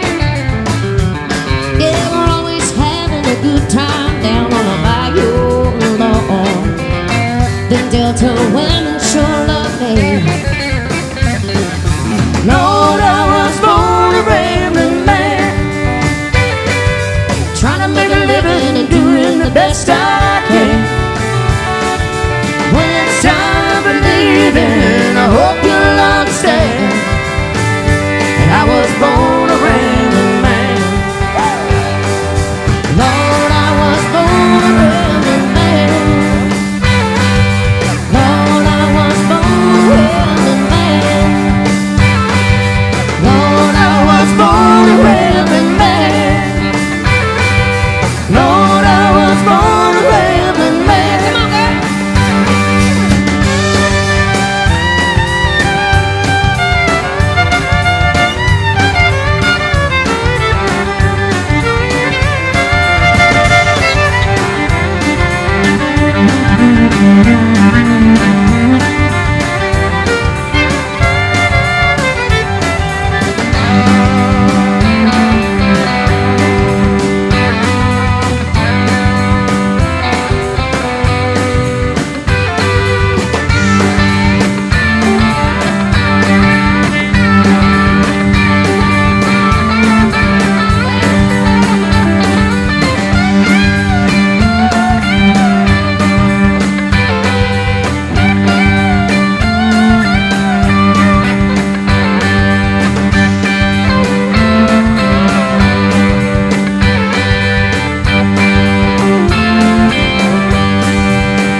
If you're gonna play in Texas, you gotta have a fiddle in the band. That lead guitar is hot, but not for a Louisiana man.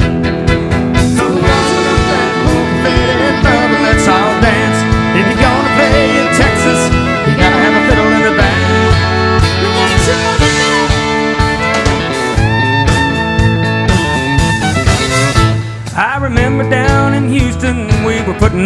show. When a cowboy in the back stood up and yelled, "What?" Cotton Eye Joe. He said, "We love what you're doing. Boys, don't get us wrong. There's just something missing in your song. If you're gonna play in Texas, you gotta have a fiddle in the band. That lead guitar is hot, but not for a Louisiana man. So roll up that old faded love and let's all dance. If you're gonna play in Texas, you gotta have a fiddle in the band."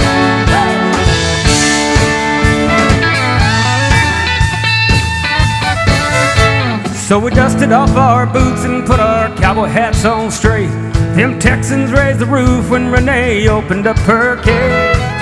You say you all want a two-step, say you want a do-si-do. Here's a fiddling song before we go. If you're gonna play in Texas, you gotta have a fiddle in the band. That lead guitar is soft but not for a Louisiana man. So rosin up that bold faded love and let's all dance. If you're gonna play in Texas, you gotta have a fiddle in the band.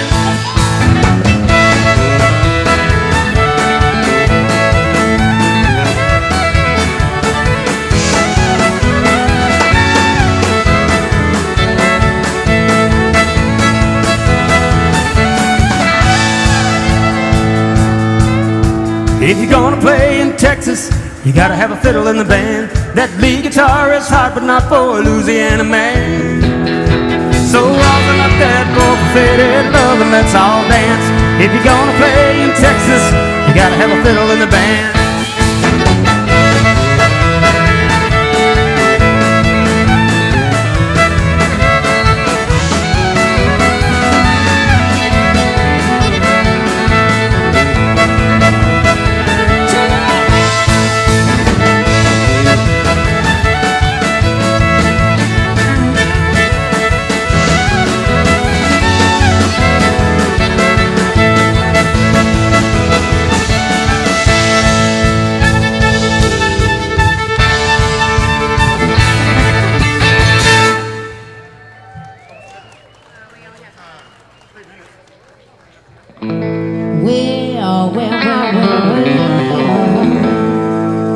Well, it's 1 for the morning, 2 for the show.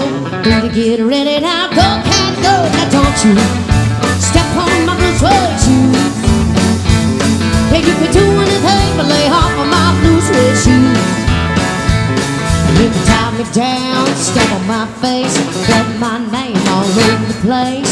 Do anything that you wanna do, but oh, honey, lay off of my shoes. Now don't you step on my blue suede shoes. Hey, you can do anything but lay off of my blue suede shoes. Come on, boy.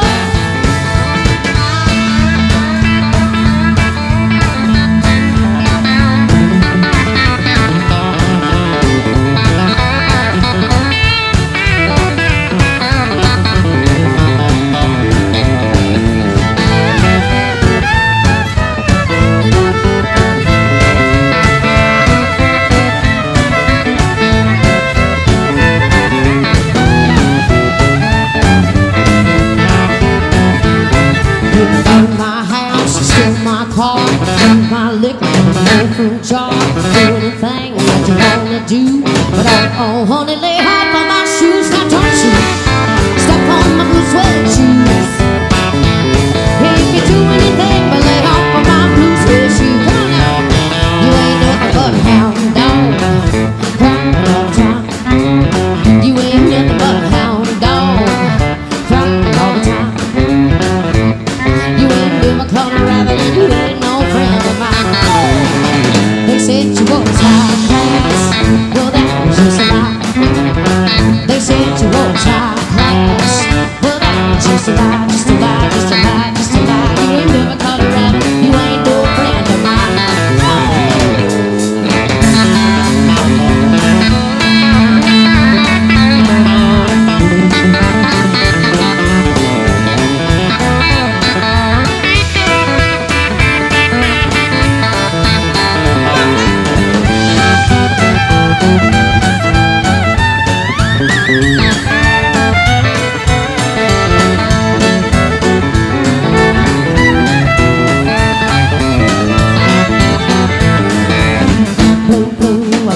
shoes.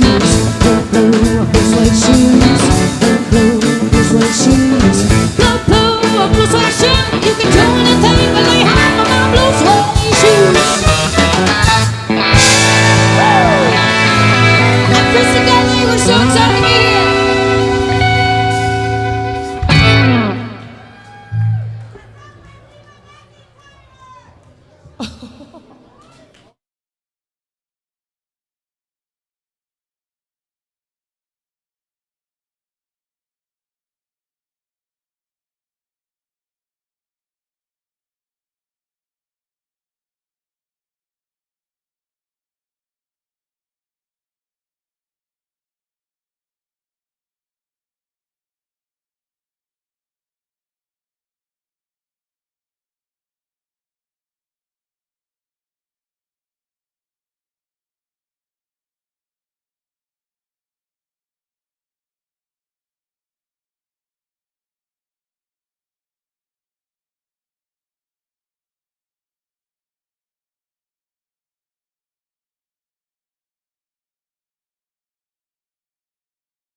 We are back here at the Troubadour, Nashville, Tennessee. An outstanding set by Christa Dudley.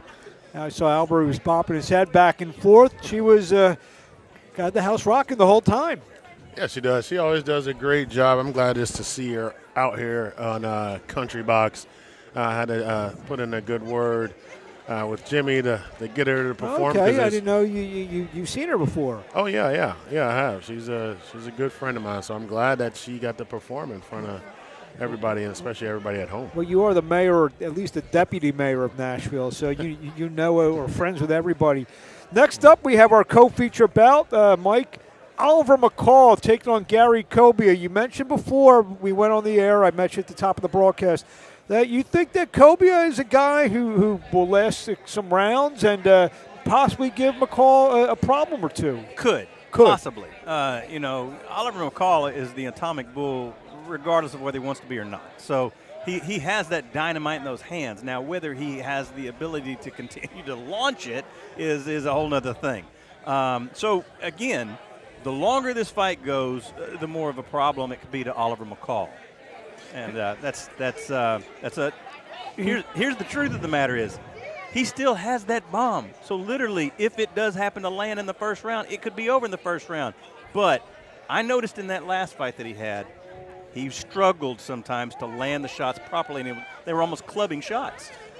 Albert, he told me yesterday, and just to kind of facilitate Mike's point a little bit, he said he trains, he knows he can go 6, 8 rounds, whatever. Is that a good idea to maybe try to get some rounds in after the quick fight last time? Well, he just probably wants to knock off some of his ring rust. I'm sure that he's been sparring and practicing a lot. So hopefully we're going to see a more sharper Oliver McCall. Yes, he's going to slow down a little bit with the age, but hopefully he can get back to those sharp punches. And he knows not to try to hit that bomb that one time to take the guy out early. But if he needs to, he can. But hopefully, like he says, he wants to go a few rounds, and it'll be good to see that. Let's throw up to ring announcer JT Conway. All right, ladies and gentlemen, we are back. And we are ready for what may be called the people's main event. Let me make sure I got my cue from my man, John. John, we ready to rock and roll? We are not ready to rock and roll. I was ready to rock and roll. So I'll tell you the danger of allowing somebody to go around. She got 3/4 of a pizza, ready to rock and roll. Especially somebody like Oliver McCall, and the age that Oliver McCall is. 59. You can sometimes accidentally, inadvertently, put a person in the fight that doesn't really belong. You can give them the confidence that they should be there when they shouldn't. You can, all of a sudden, they believe that they can win this fight. And if he can somehow convince Tobias in the first round, hey, you can't win this regardless of what you do, then he may be safe to go those rounds. But if for some reason or other Tobias starts landing some shots and gets the confidence, it could be a dangerous night for Oliver McCall. Yeah, not as far as me in boxing, but definitely in football, teams that you're more talented than, teams that you should definitely be able to dominate and take over, and you keep them in the game, and then you could lose, right. Or you have a more tighter victory than you should have.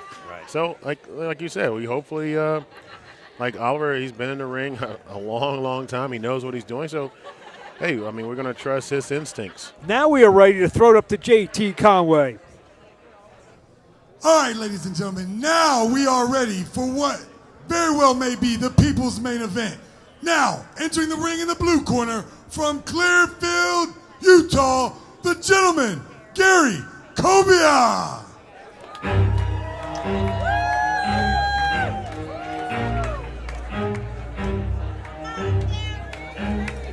This is the young man in the fight, 52-year-old Gary Kobia.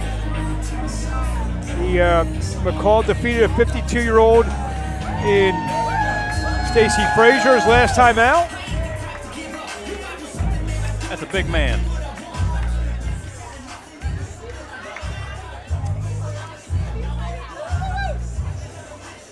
He's not been in the ring for 10 years, so let's see if he got a lot of ring rust. And now entering the ring in the red corner, fighting out of the 615 Nashville, Tennessee, the man you're here to see, the Atomic Bull, Oliver McCall. Here comes the former WBC heavyweight champion of the world, Oliver McCall. Got a record of 60-14, 39 knockouts. Back in his prime, people used to avoid him like the plague. He was a dangerous man, still is a dangerous man. You can look at him and tell me he's still been out there working out, trying to get everything right. Mike Rogers, take us behind the numbers. Sure, we have Oliver McCall. He's 59 years old, 6'2", 250 pounds with a record of 60 wins, 14 losses against Gary Kobia. 52 years old, 6'4", 253.2, record of 3-4. Let's throw up the ring announcer, JT Conway.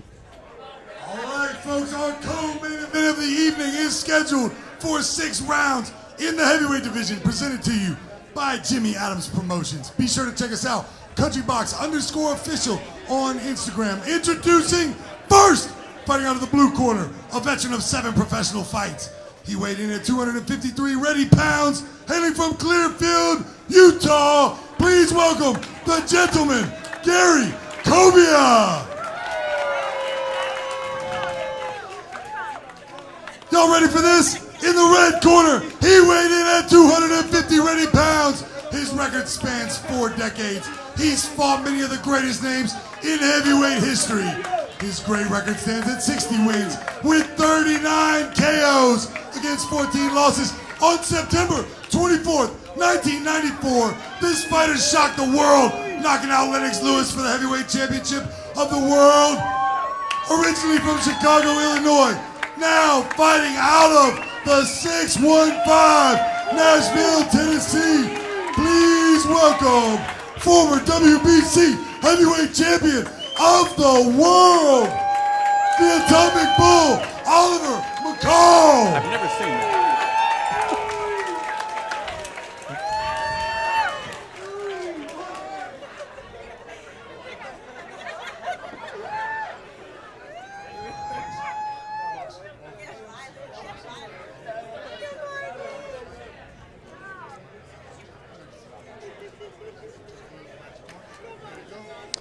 Oliver McCall, record of this one. 60-14, 39 knockouts. He's in the black and gold. Gary Kobia, 3-4, 1 knockout. He's in the red and white. Mark Abrams, Albert Hainsworth, and Mike Rogers. Mike, expound on what you haven't seen before. Oliver McCall is so impressive that even his opponent clapped for him. He's like, yes, he is great. In fact, yesterday, Kobia said that it's a privilege to be in the ring with him. He used to watch him fight. He watched the Larry Holmes fight, the Lennox Lewis fight. But he said once he enters the ring and the bell rings, all that's out the window. And while this fight goes on, I want to just give a shout out, a get well soon, to the youngest and smallest member of the Country Box family. Addie Adams is home sick. We won't hear her wonderful rendition of the Star of Spangled Banner. We hope Addie gets well very, very soon, and big sister Macy is home keeping an eye and watching her tonight. Are they replacing it? I actually think someone might be, but it just no one could step in those large shoes of Addie Adams. I would 1,000% agree. She's got that one on lock. So what do you see early, Mike? I'm going to tell you this. He's showing him a lot of, well, we go back to the clubbing shots, but kobia is, I don't think he's still starstruck. He's still starstruck, and he's kind of, it's a sparring session to him at this particular point. I think he's just happy to be here.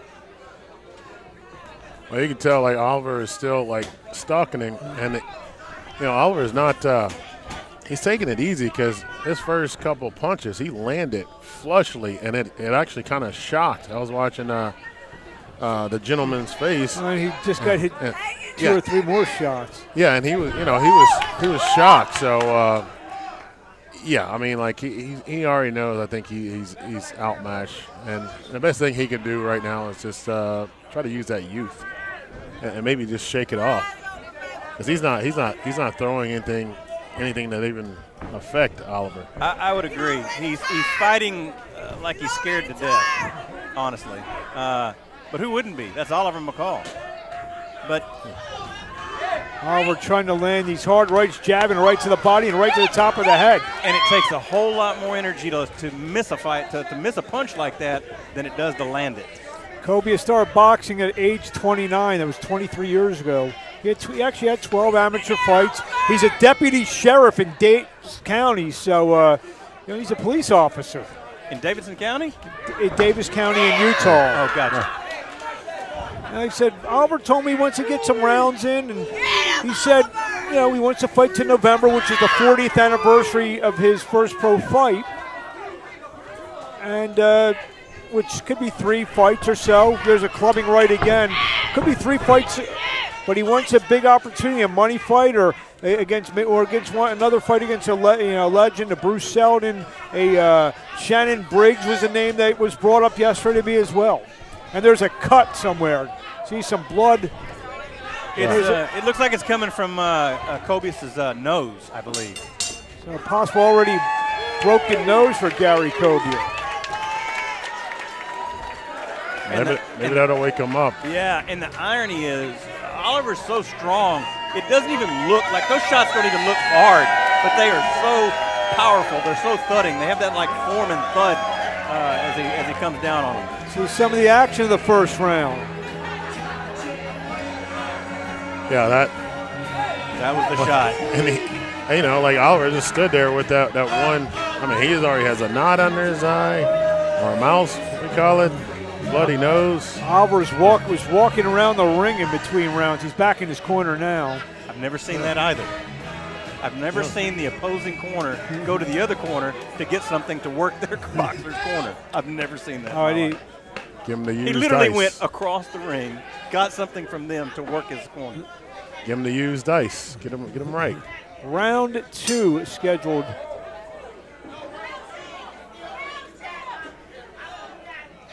They ended it? This fight's over. I didn't see that. I was just about to say, for the first time we saw the bell for round 2. Really? But it didn't last long. He didn't want to go back out, I think. And this fight is over. Oh. Our terrific producer and director, Mike Moran, pointed out a possible arm injury for Gary Kobia. Could be a bicep injury. I'm not trying to speculate here, but some type of left arm injury for Gary Kobia. So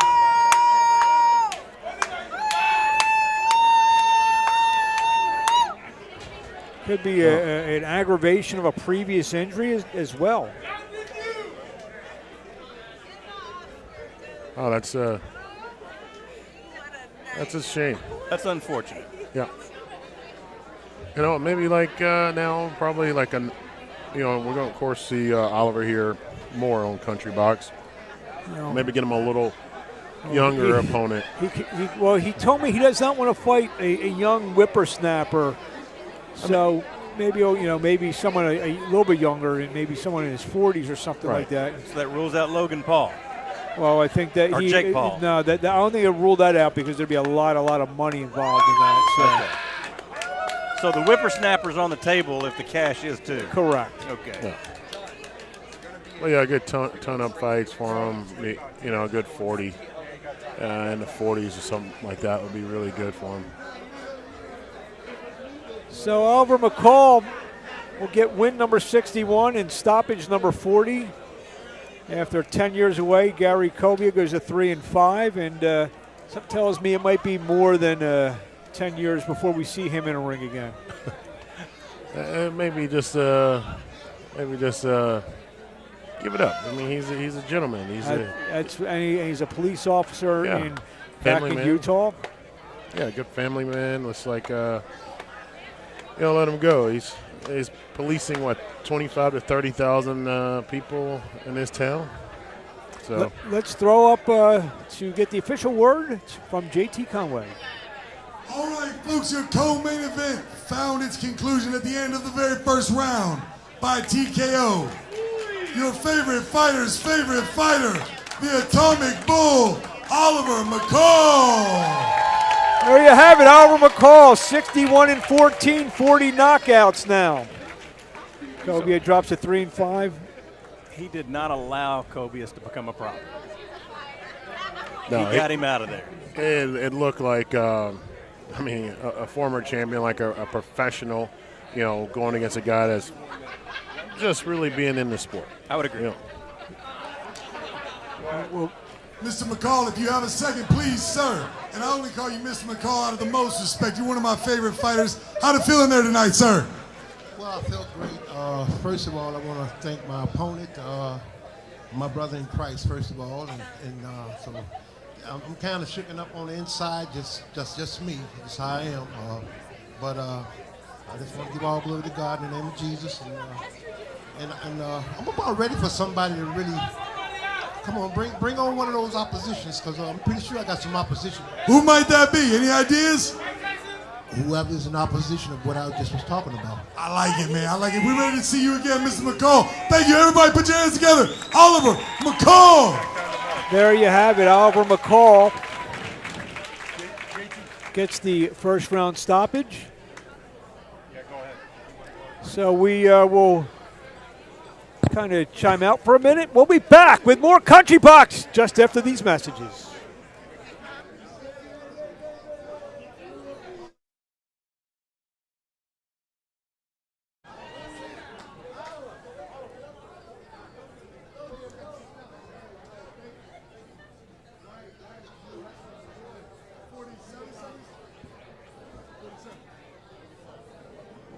They won't let me talk because they're on the commentary. Otherwise, I'll be like, my man, Mike.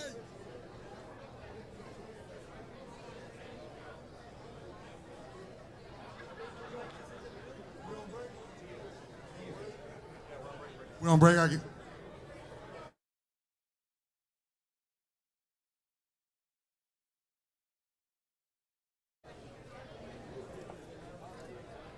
They got a short leash on me, man. They got a short leash on me.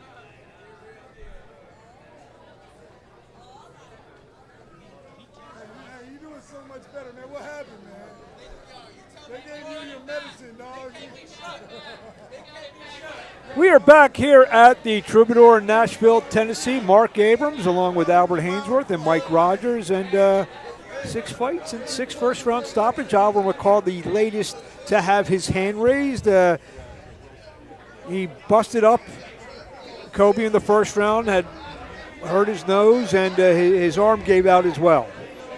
Yeah, like you could just tell, like what we were saying before, you could see that was a true professional that's been in the game for a long time, been in a whole lot of battles, and to a guy that hasn't been in a lot of battles. It's like kind of putting an all-pro against, like a D2 college guy. Absolutely, and I think he never quite got over the shock and awe that he was in there with Oliver McCall. I think he was just kind of mesmerized by the fact that, hey, I'm sharing the same ring with the former heavyweight champion of the world. I think he never got past that. He told me all that was going to go out the window as soon as the bell rang. He said he was honored and privileged to be in there with McCall, but like you said, maybe it didn't wear off. It didn't wear off in the first round because what we saw in the first round, maybe it did after he got hit a few times, but then his arm gave out. Well, then he remembered who was in the ring as soon as he got hit a couple of times. Well, yeah, that's that guy. Yeah, well, I'm here, so. Well, we are ready with our next bout, Ryan Diaz, Rayquan Ashby. Let's throw up the ring announcer, JT Conway.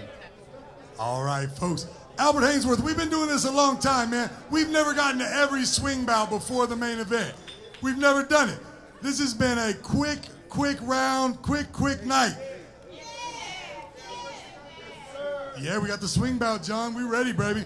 Now entering the ring in the blue corner from Wilson, North Carolina, Rayquan Ashby. This is 29-year-old Rayquan Ashby. North Cadillac, stand up. Wilson, North Carolina. Got a record of 0-8-1. He's been stopped 8 times, 6 in the first round. Like I said, just pointing out some statistics here.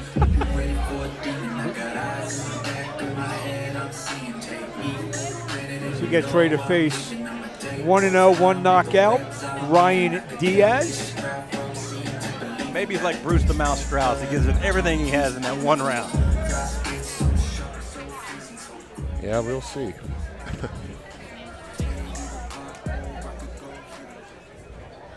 And now, entering the ring in the red corner, fighting out of Port Chester, New York. Here he is, folks. Ryan Diaz!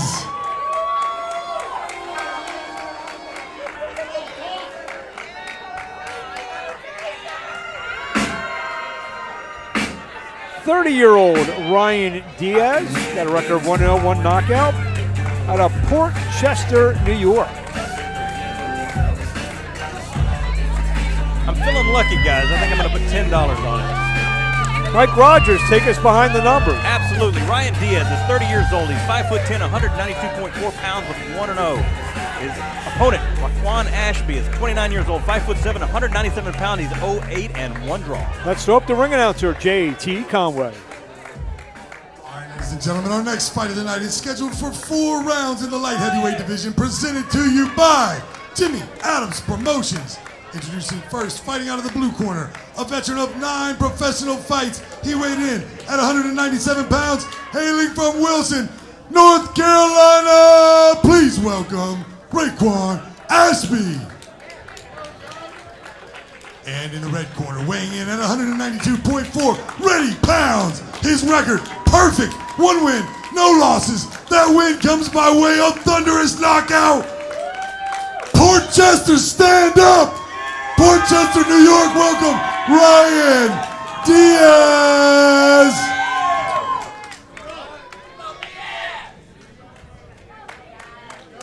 All right, boxers, your trunks are good here. You're a little high here. You can work in this area. Okay? Remember, protect yourselves at all times. Listen to my commands at all times. Any questions for anybody? Touch gloves. I'm out, sir. Ryan Diaz. Let's go. 1-0, 1 knockout. He's in the white and silver. Rayquan Ashby, 0-8 and 1. He's in the black and gold. Mark Abrams, along with Albert Hainsworth, Mike Rogers here at the Troubadour Nashville Country Box 29, Jimmy Adams Promotions. Albert, I'm feeling lucky. I'll give you 10-1 odds on $10 that Rayquan he's going to get out of there in the first round. And well, he's actually not looking to get out of the first round. He's looking for some offense of his own here. That's that Bruce the Mouse Strauss strategy I was telling you about. They come out there, they throw everything they've got. And Ashby is landing some shots, these wild shots. You know what? He might get lucky and land. That would be incredible. I don't think they have a lot of power. They're just kind of wild. But now you see like Diaz is kind of that angry. And he's going to throw like some straight punches. All he got to, like Diaz, he just got to learn to box and not rush in. Right. And he needs to set his punches up instead of smothering them like he was. I'm not sure whether he was smothering it or whether Ashby was, but good shot. He started boxing age 18 as he's about to start the militaries. He lands a hard right and a big left hand, and Ashby ducks under and tries to land shots. Little front face lock by Ryan Diaz, who had 30 amateur fights. I'm going to be honest. I'm kind of impressed the way he ate that right hand. Yeah. Ashby? Yes. Yeah. He ate it. He ate it, and it didn't really, impact him too much. I might have lost that bet if it would have been a real one. Diaz now tries to stick the jab out, right to the body.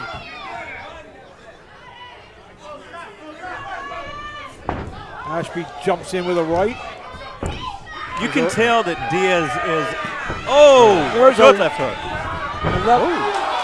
That was a push down by Ashby. Ashby is gassed already, I think. I don't know what that was, but he's now had Diaz in a front face lock. Yeah. Diaz he's calling for time. At least that's what I thought he was. I'm not sure what that was. Because he is definitely winded in there. Yeah. It might go, hey, we don't know what happened in the next 30 seconds. There's a right from Diaz. I'm curious as to why Diaz keeps smothering his punches and allowing himself to get that close. I think he's probably tired himself. Yeah, because he's breathing hard as well. Ashby misses with the right hand.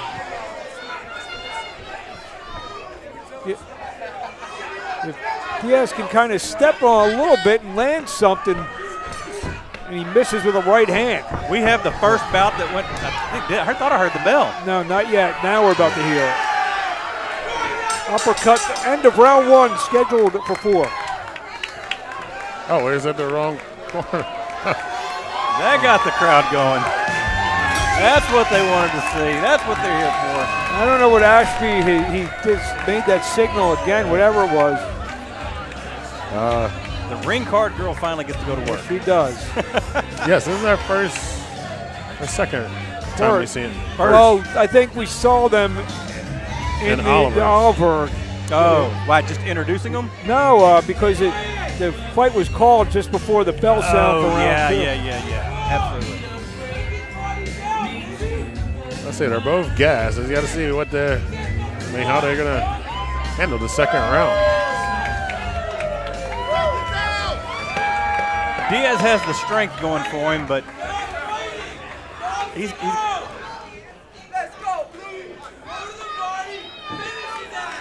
back here at the Troubadour, Nashville, Tennessee. Ready for round 2. Ryan Diaz and Rayquan Ashby. It was a action-filled, if lack of a better word. They were running across the ring at each other. And like that, Ashby tries to land a combination. Snuck in a left and a good right from Diaz. Yeah, right. And Ashby gets thrown down, so 1 throw down for each. So this is wrestling. It should be 2 points apiece. I would agree. It's 2 points for a takedown, right? The thing is, Diaz, he just got to, just punch and he'll be okay. Exactly. If he just creates some distance, works behind the jab, he probably could get Ashby out of there. There's a jab from Diaz. Well, they both good right to the body and left upstairs, and there's a combination. And Ashby lands a hard shot. Ashby's ready to go, and this fight is over. What? Well, it went past the first round, not much past it. Score win number 2, stoppage number 2 for Ryan Diaz. Rayquan Ashby goes to 0-9-1, but he did break a streak tonight. He did. His first round KO streak, KO by streak, was stopped 8 times in his 8 losses. Excuse me, my fault. It was 6 of 8, so now it's 6 of 9. Well, both of them had very similar defenses, for sure. Which is kind of what made it so competitive. I think Diaz had eked him in strength. Their gas tanks were the same. Their defense was about the same. But Diaz had it in strength. Yeah, another premature, I think, stoppage. I would agree. I thought it was a little soon. Although Ashby didn't complain. Of course So- not. So 0-9-1. Rayquan Ashby falls to Diaz 2-0-2 knockouts. I would imagine we'll be seeing him some more on the Country Box Series. Yeah, I mean, good looking prospect. Like, I think he just got excited because his opponent start rushing at him, and then he like rushing back. But that's the lack of experience, though. That's when that shows through. Yeah, but if he just sat back and just threw, I think he would have been fine. Or angled out. Started finding your angles. Don't stay in front of your opponent, especially when they rush you like that. Bull and matador. Yeah. Go to the left, go to the right, but do not stay right there in the middle. It's a nice present. Diaz has 5 children and another one on the way, so it's good to get that out of. Now you can concentrate on personal things. Is it going to be a boy or girl? You know that? That I don't know. Didn't ask. Well, we're about to see some. This is trainer Ryan O'Leary. We are ready to get the time of the stoppage. Let's go up to our ring announcer, JT Conway. All right, ladies and gentlemen, Mr. Diaz, if we can get you to the center of the ring, sir. Mr. Ashby, if we can get you to the center of the ring. 118. We have your winner at 118 of the second round. Your boy from Port Chester, New York, Ryan Diaz.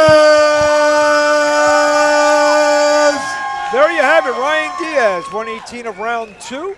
The victory, 2-0-2 knockouts. We'll be back with our main event just after this.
We are back here at the Troubadour in Nashville, Tennessee, as we get ready for our main event. Mel Sando taking on Vaughn Alexander. Should be an interesting contest, an 8-round super middleweight fight. And to get our pre-main event pageantry started, let's throw up to JT Conway. All right, folks, it's main event time. Now entering the ring in the blue corner from St. Louis, Missouri, Vaughn, the Animal Alexander.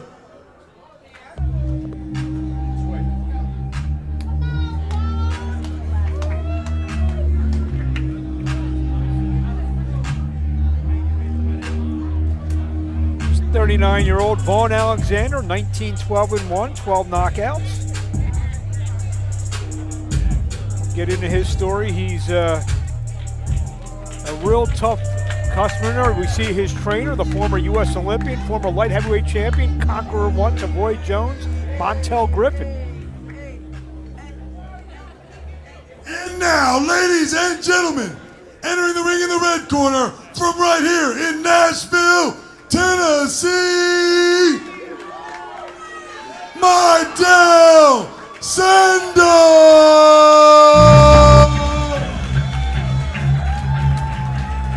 35-year-old Mel Sando, 15-0, 9 knockouts.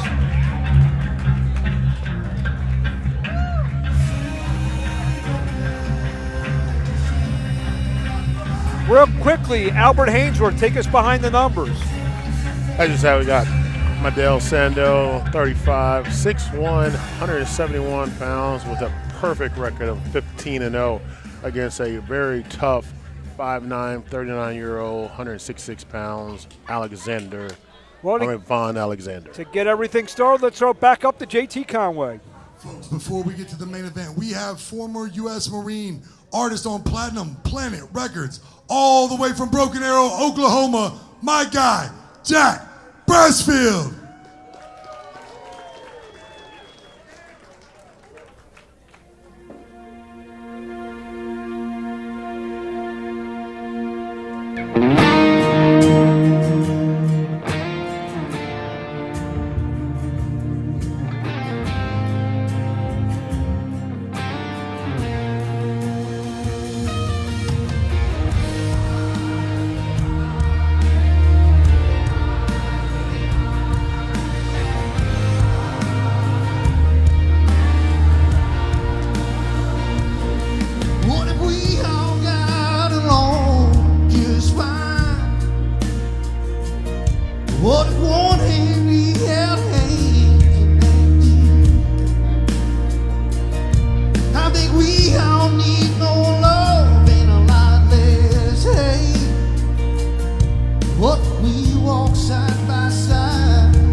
way from Oklahoma for that, man. We appreciate you, sir. Folks, you know who else we appreciate? We appreciate the promoter of this, the 29th. Can you believe it? It's been 29 editions of Country Box. Y'all put your hands together for Nashville's own promoter extraordinaire, the one and only Jimmy Adams and his wife, Ashley. Where's Ashley? There she is. There she is. We can't miss Ashley. Now, normally we have Addie do this, which is my favorite part of the show. But we're going to see how Mr. Leon Everett does stepping in on the Pledge of Allegiance. If you would, folks, go ahead and stand up. We're going to do the Pledge of Allegiance with my guy, the best hair in the whole business. Check out that dude, man. Dang. That is drip right there. Leon Everett. All right, let's all stand and face the flag, y'all. I pledge allegiance to the flag of the United States of America and to the republic for which it stands, one nation, under God, indivisible, with liberty and justice for all. Come on now. Fine job. Almost as good as Addie. I give it a 9 out of 10. I give it a solid 9 out of 10. All right, folks, if you will, please remain standing. You're in for a treat. We have our national anthem coming up from my friend, Giovanni Sando.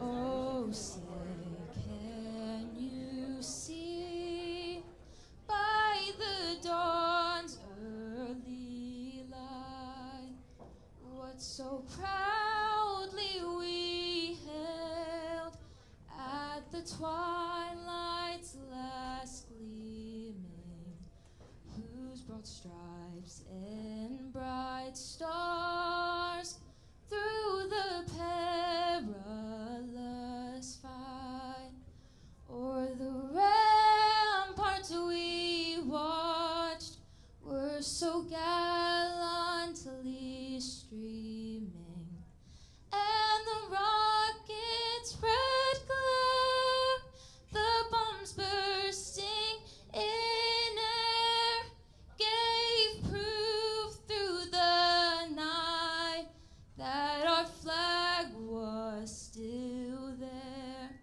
Oh, say, does that star-spangled banner yet wave? And the land of the free and the home of the brave. That is how it's done. Miss Giovanni Sando, everybody. All right. I'm going to let everybody clear the ring real quick. Nice job, Miss Sando.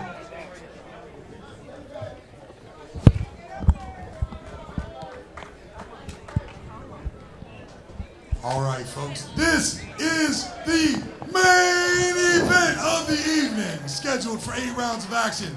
The fight tonight, presented to you by Jimmy Adams Promotions, along with my guy, Dr. David Roach Dentistry. Where's he at? Where's my guy, David Roach?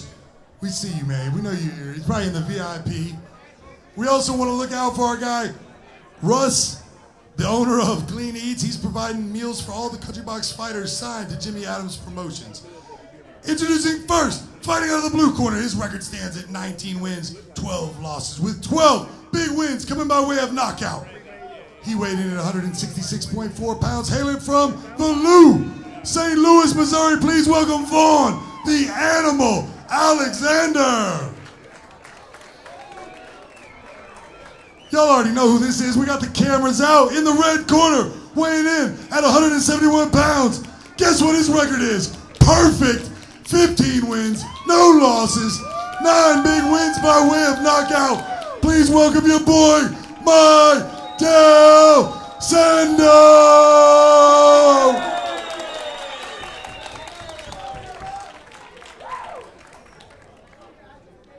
All right, boxers, trunks are looking good. Remember, protect yourselves at all times. Listen to my commands at all times. Any questions from anybody?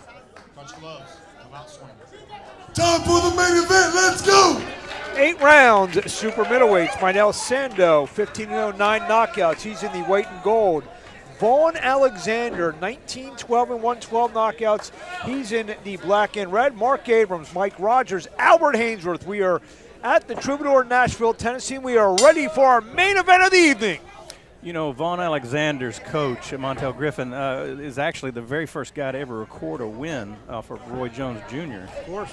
Former light heavyweight champion of the world. The guy could box. So, you know, if Vaugh Alexander is being taught by Montel Griffin, they've been together for quite a few years now. Then he's going to be very well schooled. Yeah, I'd like to see, like, just coming out, like, I mean, I love Sando's confidence, but I want to make sure he's, like, taking this guy seriously, because this guy's a real fighter. Absolutely. This guy's, yeah, for sure. Alexander misses with a left over the top. I would say this is the most dangerous person that Mel Sando's been in the ring with so sure. Far. There's a right hand from Sando. Alexander walking forward, double jab, triple jab there from Mel Sando. Alexander's really tight. His defense is very tight. Not in the sense that, I mean, he's loose, but he's got himself in a position where he's just taking his time. He's very calm. Look how he's just so patient. That's that experience that he has. Mando's working the jab. Alexander was a big-time amateur back in the day, 3-10 and 15. He signed a big contract with Don King out of the amateurs. Obviously, we know he's the brother of former two-division world champion Devin Alexander. Right to the body from Sando. Give it to him!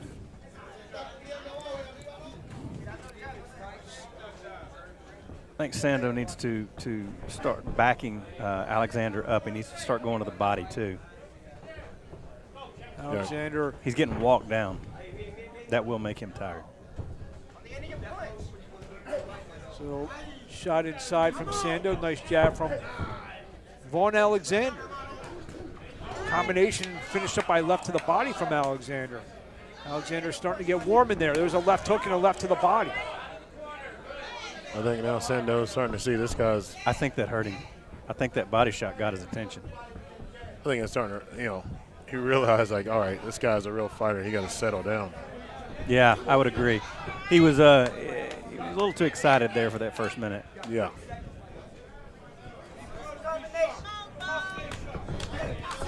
Vaughn acts like he's been here before. Once or twice, or 32 times. He's coming off a fourth-round stoppage over Nestor Armez Hernandez. But if you see some of the guys that Alexander has fought leading up to this fight, we'll get into that in round two as we are finished one. It's scheduled for 8, our main event of the evening. I tell you, the one thing that I'm seeing is he's just backing straight up, and that's not good. Well, I think that also he's starting to see that the guy's got power too. So I don't think he's ever really, like you said, this is the most dangerous fighter, and I think he can see it already. That's not reckless power either. That's like not just somebody that just throws for the fences and tries to land. That is very calculated, methodical power that man has. Yes, absolutely. You can tell. All his shots, there's nothing wild, and they're landing exactly where he wants them to land. Tight wasn't the word I was looking for. He's very compact. He's very compact in the way he carries himself and the way he's moving forward and pressing. And that pressing, after a few rounds, will drain you, especially if all you're doing is backing up and getting caught while you do.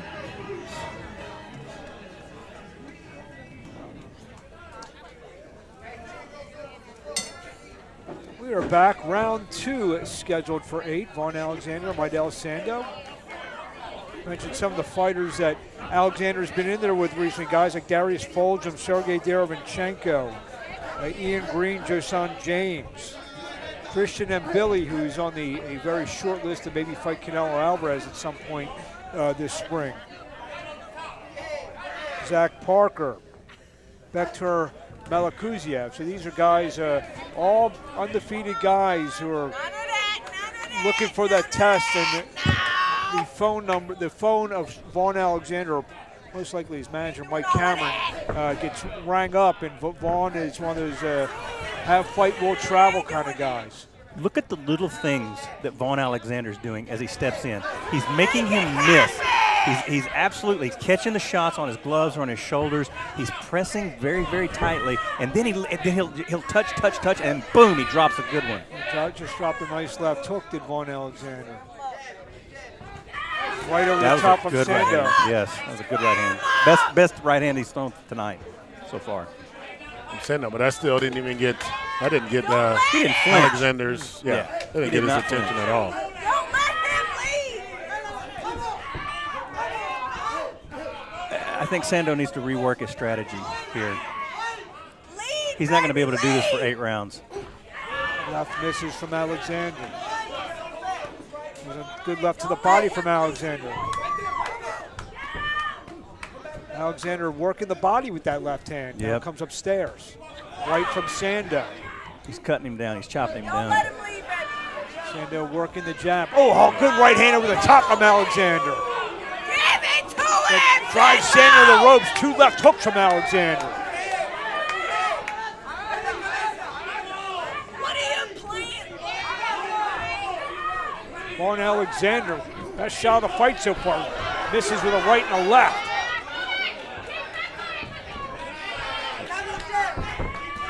Combination from Sando. His best flurry of the night so far. He's going to definitely have to. He's just expending energy, though. Yeah, it's not. Yeah, it's not hurting Alexander. Uppercut and a right hand from Alexander. I mean, the power is just so much different. And the bad part about trying to be on your tiptoes like that as you're moving backwards. Another right from Alexander. Sorry, Mike. That's okay. The moment he stops, it's moving like that, Vaughn knows he's got him. There's a double left hook from Alexander. Left hook and a left upstairs from Sando. Action heating up here in round 2.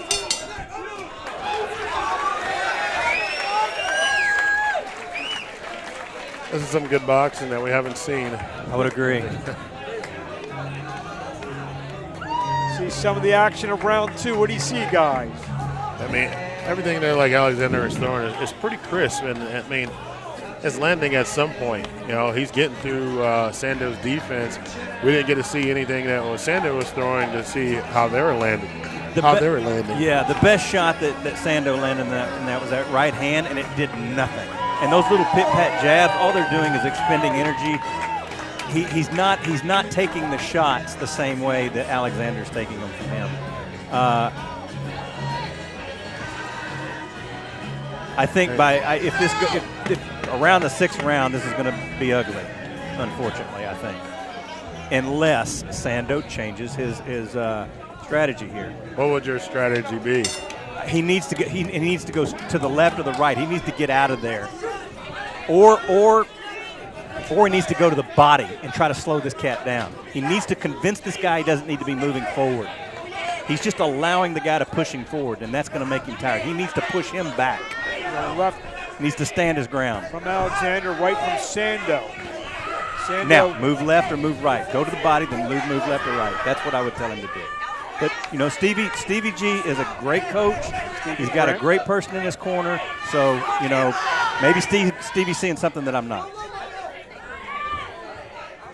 Sando trying to create space along the ropes. But it's that foot pressure of Vaughn Alexander. I mean, right now, Vaughn Alexander's just hawking him. I mean, there's a left from Alexander. A snapping left hook.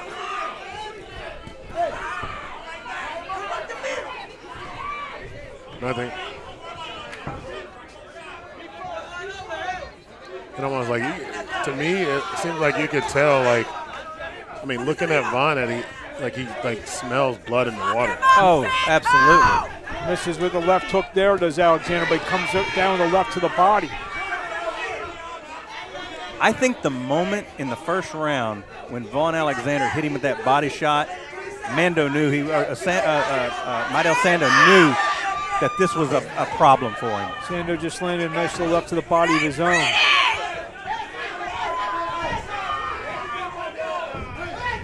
A right from Sando.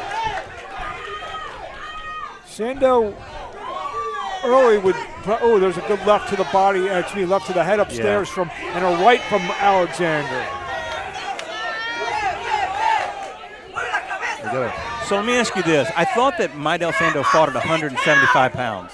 So he's been a super middleweight, I think, for most of his career.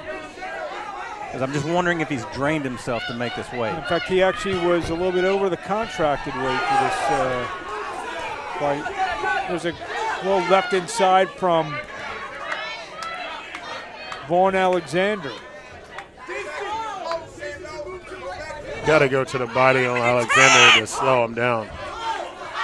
He's got to get him to go backwards. He's got to go to the body, and he's got to get him to go backwards. Alexander's continuing to bore forward.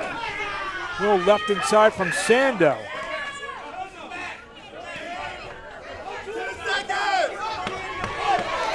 Alexander tried for an uppercut, missed, and got hit with a right hand from Sando. There's a left hook again from Alexander. The bounce is gone out of Sando's legs. Well, kind of good because he can start being a little more on his feet instead of on his toes when he was going backwards. It would have been good if he'd have made that conscientious decision to quit bouncing. He's not bouncing because those body shots have taken it out of his legs.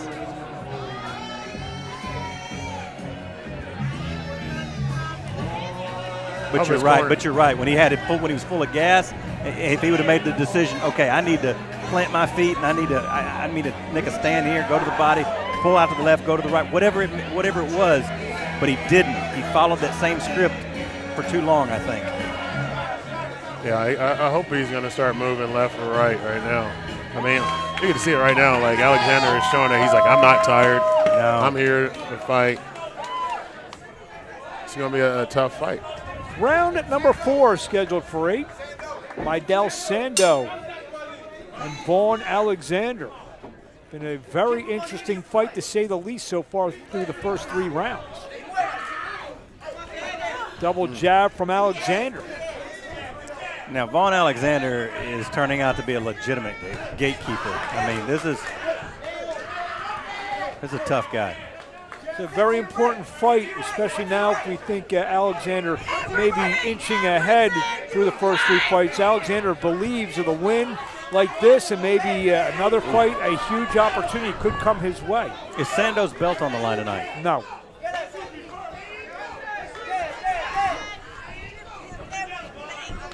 It's a regular 8-round fight. High-level 8-round fight. There he goes. Now he's starting to think. Sando ducks under a left hook, good look to the head from Alexander. There you go. Now get out of there. Get out of there. There you go. Right hand from Alexander. Sando. Get off those ropes. Get out of there. Ducks under.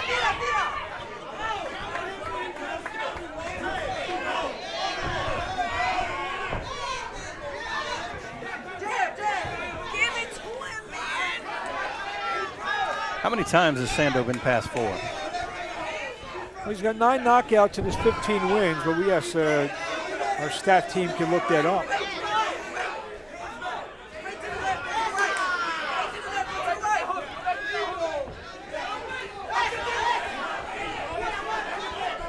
Four times.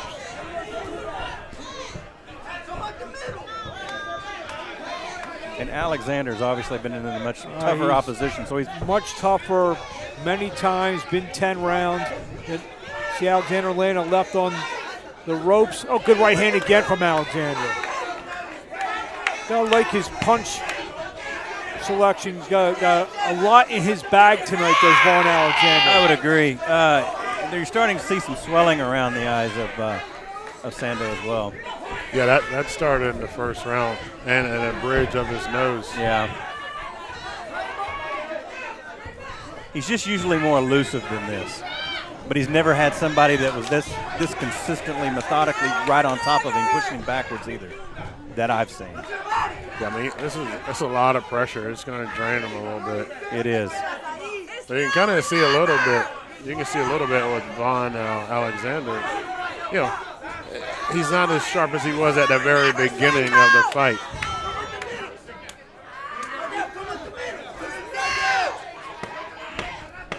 Jab from Sando, misses with the right hand.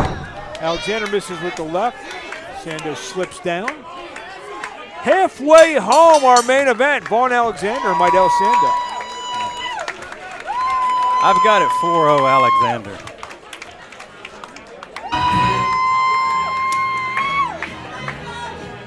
Sando's going to need either a knockout or some knockdowns to come back and win this fight.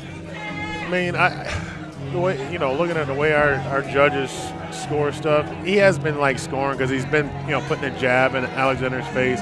But Alexander is definitely hitting, or is definitely landing the harder shots. 1,000%. If it was an amateur bout, I would be going, you're absolutely right. He's landing the most shots. But the problem is Alexander's landing the most meaningful shots. And that's what the pro judges look for. Well, yeah, I mean, you'd be shocked a little bit. That's fair. So fair. Yeah, we've seen things that we thought one way and it completely went another way. So, well, as they say, he's active. If every judge saw the fight the same way, there'd only be one. Right. Round 5 scheduled for 8. Vaugh Alexander, who unofficially on Mike Rogers' scorecard has a 4-0 lead. And he starts out round 5 with a hard right hand over the top. Good right from Sando. Great right hand. Sando's actually starting to pick up and look better. There's a right hand from Sando, gets through.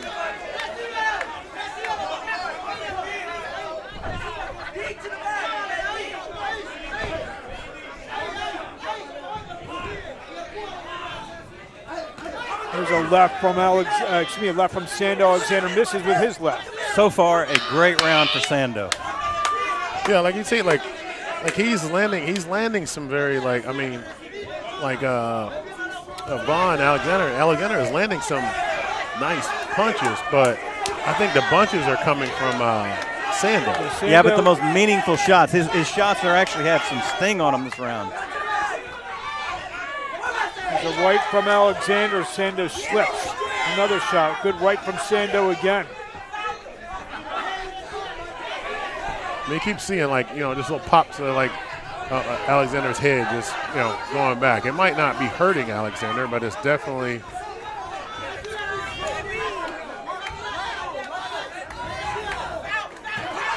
Good right over the top from Alexander. Sando answers with a left and a right from Sando. I just wish Sando would be going to the body more. What is it? We don't do that right now. Combination from Sando. Great round from Midel Sando. This 5th round, he has come alive. I think he realized the severity of the situation he was in.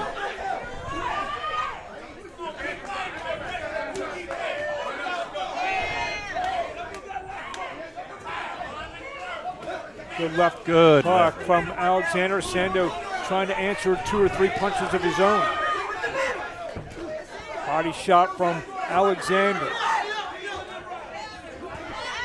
Right hand hits a lot of Sando's gloves. Trying to uncork a right hand. Did Alexander? Guess what else he's not doing anymore? He's not going just straight back. He's moving along the ropes. Oh, wow. And you see a body combination from Vaugh Alexander. As we come to the end of round number 5, we'll be back in just a moment.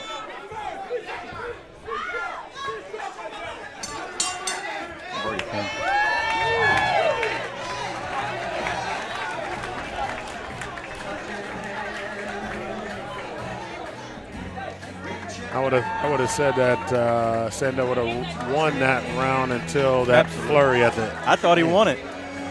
That flurry at the end. I mean, that was good. At least 7 or 8 punches that landed.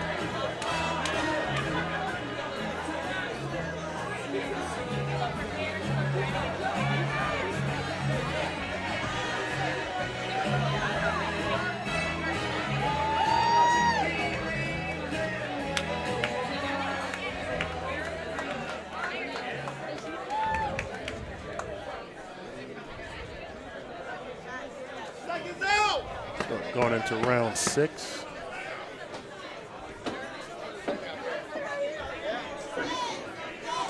Right now I got it 46-49 Alexander going into the 6th round. Start of round 6, scheduled for 8. Vaughn Alexander and Mel Sando. In our main event here, 8-round super middleweight bout. It's a good start off. Sando starting to jab. Sando has been performing a lot better in the middle of the ring. When this fight goes to the ropes, Alexander has been able to get his best shots. He's standing at the ground and he's not allowing him to push him back, which is allowing him to be effective. Yeah, this is the first time. Yes.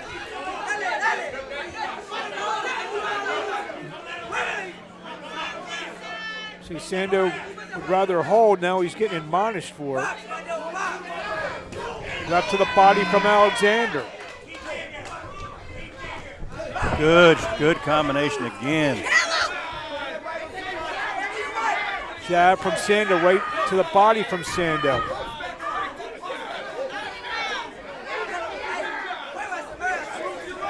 Jab from Alexander. Alexander misses with a right.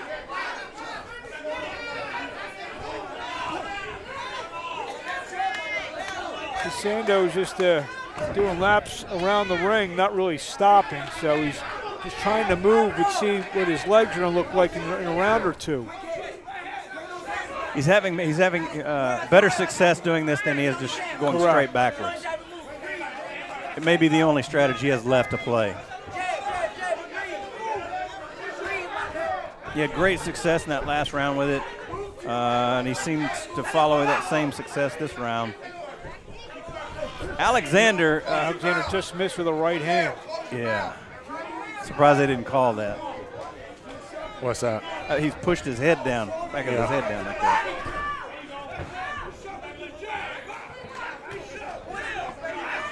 Sando trying to jab. Great head movement. Alexander misses with 2 punches. Mel Sando is coming alive. Great left hook. Great left hook by Sando. Lands from Sando. Left upstairs from Alexander. Answer back. I tell you, he's getting mad now. Well, I think if I were a betting man, and I am, I bet you Stephen Grand got into his butt between rounds, saying we're going to lose this if you don't change up. And I guess he's listening. In the words of Angelo Dundee, you're blowing it, kid. You're blowing it. Sando misses with 3 shots there. Come the end of round 6, these rounds are flying by. Main event, Sando and Alexander.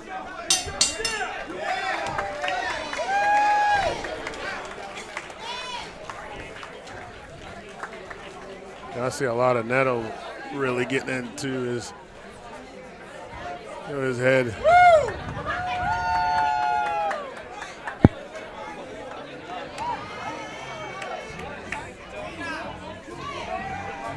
I think if he would have came out like this, it could be a little different fight.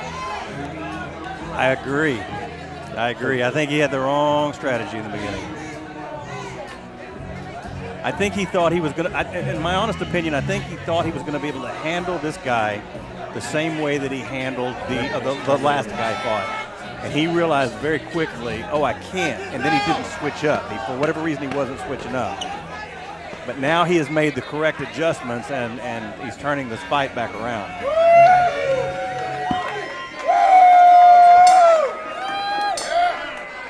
Round 7, scheduled for 8. Little housekeeper in the corner. That's usually the trick when a guy gets knocked down in between rounds. You spill the ice to give him an extra 10, 15 seconds, but didn't happen with this round.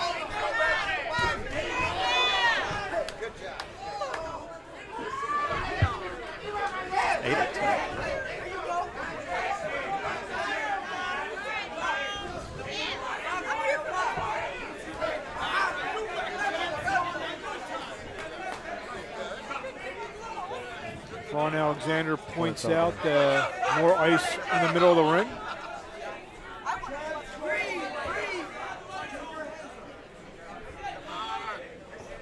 Referee giving the corner a talking to about the ice. From left to the body from Alexander. Back to the jab from Sando. Left hook from Alexander. Sando trying to slap with the left hook, misses with the right. Alexander's left doesn't land flush, but it got through.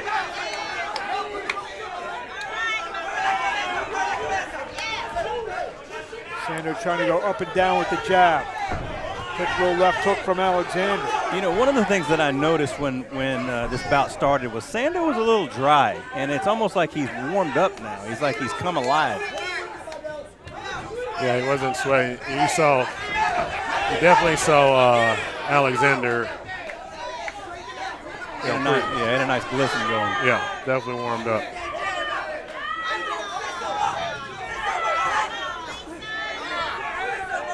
Left hook misses from Alexander. Sando misses with a left hook.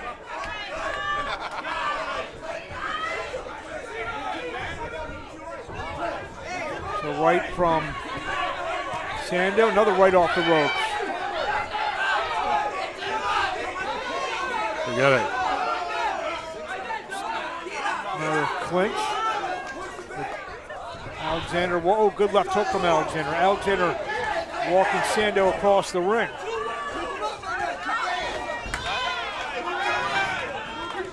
Combination of the head, left to the body from Vaughn Alexander. Combination was landed by Sando. If Sando can just stay off him, because like he can keep landing punches like this. Go right to the body from Sando. And go to the body, then go to the head. I mean, like those little pop shots right there. It's only when he gets tied up with Alexander there where he's been able to chop him to the body. That's when he needs to circle out. He needs to pivot out. Alexander walks in and lands a right hand. Tries to land a body shot. Sando gets in a right. Good right from Alexander again. Alexander lands two to the body.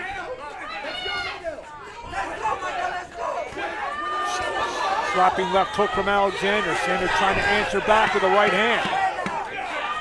10 seconds to go here in round number 7. Oh, good right hand by Sando. He gets out.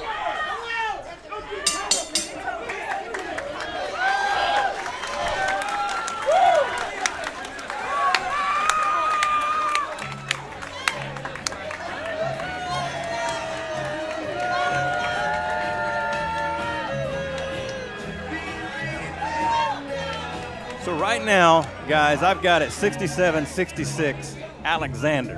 However, not all judges see the things the same way. They might have given maybe one of those first 4 rounds to Sando, which means he could very well be in this fight to win it. So this next round, it'll either be a draw or he'll win a very slim decision or lose a slim decision. It's close. This bout is close. But this is the test he needed, and then he needs to, learn from this and work harder and see what his things that's like that he needs to work on. 8th and final round of our main event. Mel Sando, he's in the white and gold. Is Vaughn Alexander, who's in the black and red, comes out landing a big right hand. That hurt him. He landed 2 shots before that, and he landed a big right hand. Quickly, Mike Rogers, how do you have this going into the 8th round? I've got it 67-66 Alexander. Fights on the table, according to Mike Rogers, here in round 8. And Alexander started out round 8 with 3 good shots. The last big right hand really connected. Alexander trying to go forward. Sando trying to go forward with the jab. You can tell, like, Alexander is just sitting back. He think he has this fight won. I think you're right. That was a big right hand. But Sando's still coming, and Sando can still win this round. Oh, yeah, so well over 2 minutes to go in the round. Jab from Sando.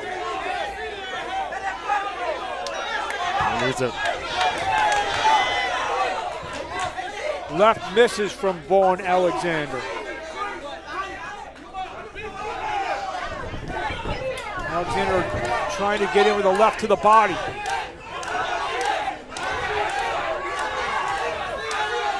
Sando's not as effective in this last round. Something tells me if we reach the last 90 seconds of this fight, scores could be all over the place in this one. Jab from Sando, left hook from Alexander.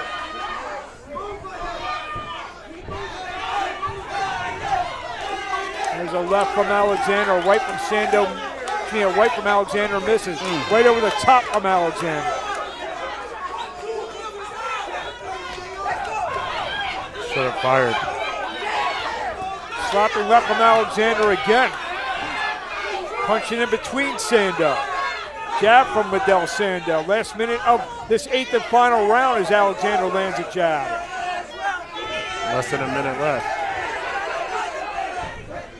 Oh, 2 good jabs again from Vaugh and Alexander. Alexander sitting right in front of Sando.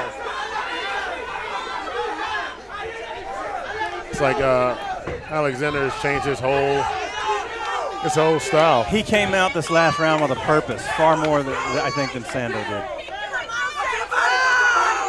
Alexander slipping punches. He slipped the left. A whole lot of sweat comes up here ringside. Last 20 seconds to go in the fight. Sando and Alexander. Locked in a good one, a good close fight. Gentlemen, take us home.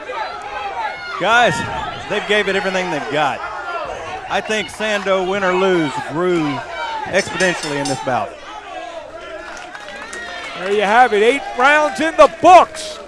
Vaugh and Alexander, Mel Sando. This fight could go several different directions. I scored it 77-75 on Alexander.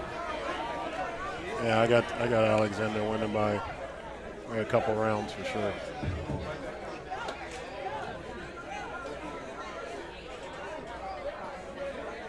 Should be interesting when we hear JT Conway bark out the numbers.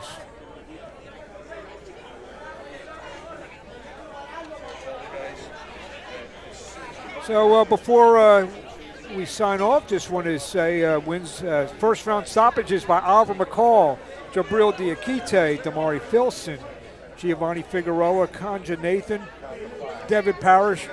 Ryan Diaz actually went long tonight. He went two rounds tonight. So was a very quick night in terms of getting all 8 fights in 3 hours. Yeah, it was very quick night. But this fight right here proved itself and just showed better than all the other 7 fights. Absolutely. I think Christa Dudley got the chance to do a whole concert tonight because of it. You see the commissioner making sure all the numbers add up. And a fight like this, every number counts, every round counts. It's a real close fight. Vaugh Alexander believes he won the fight. Goes over and shakes our ace director, John Musionis. There's a great fight. Love to see it again. And absolutely. It lived up to what we saw. We said on paper this is a really, really good fight.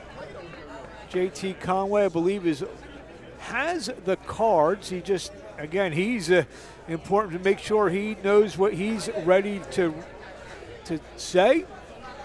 JT taking a second look.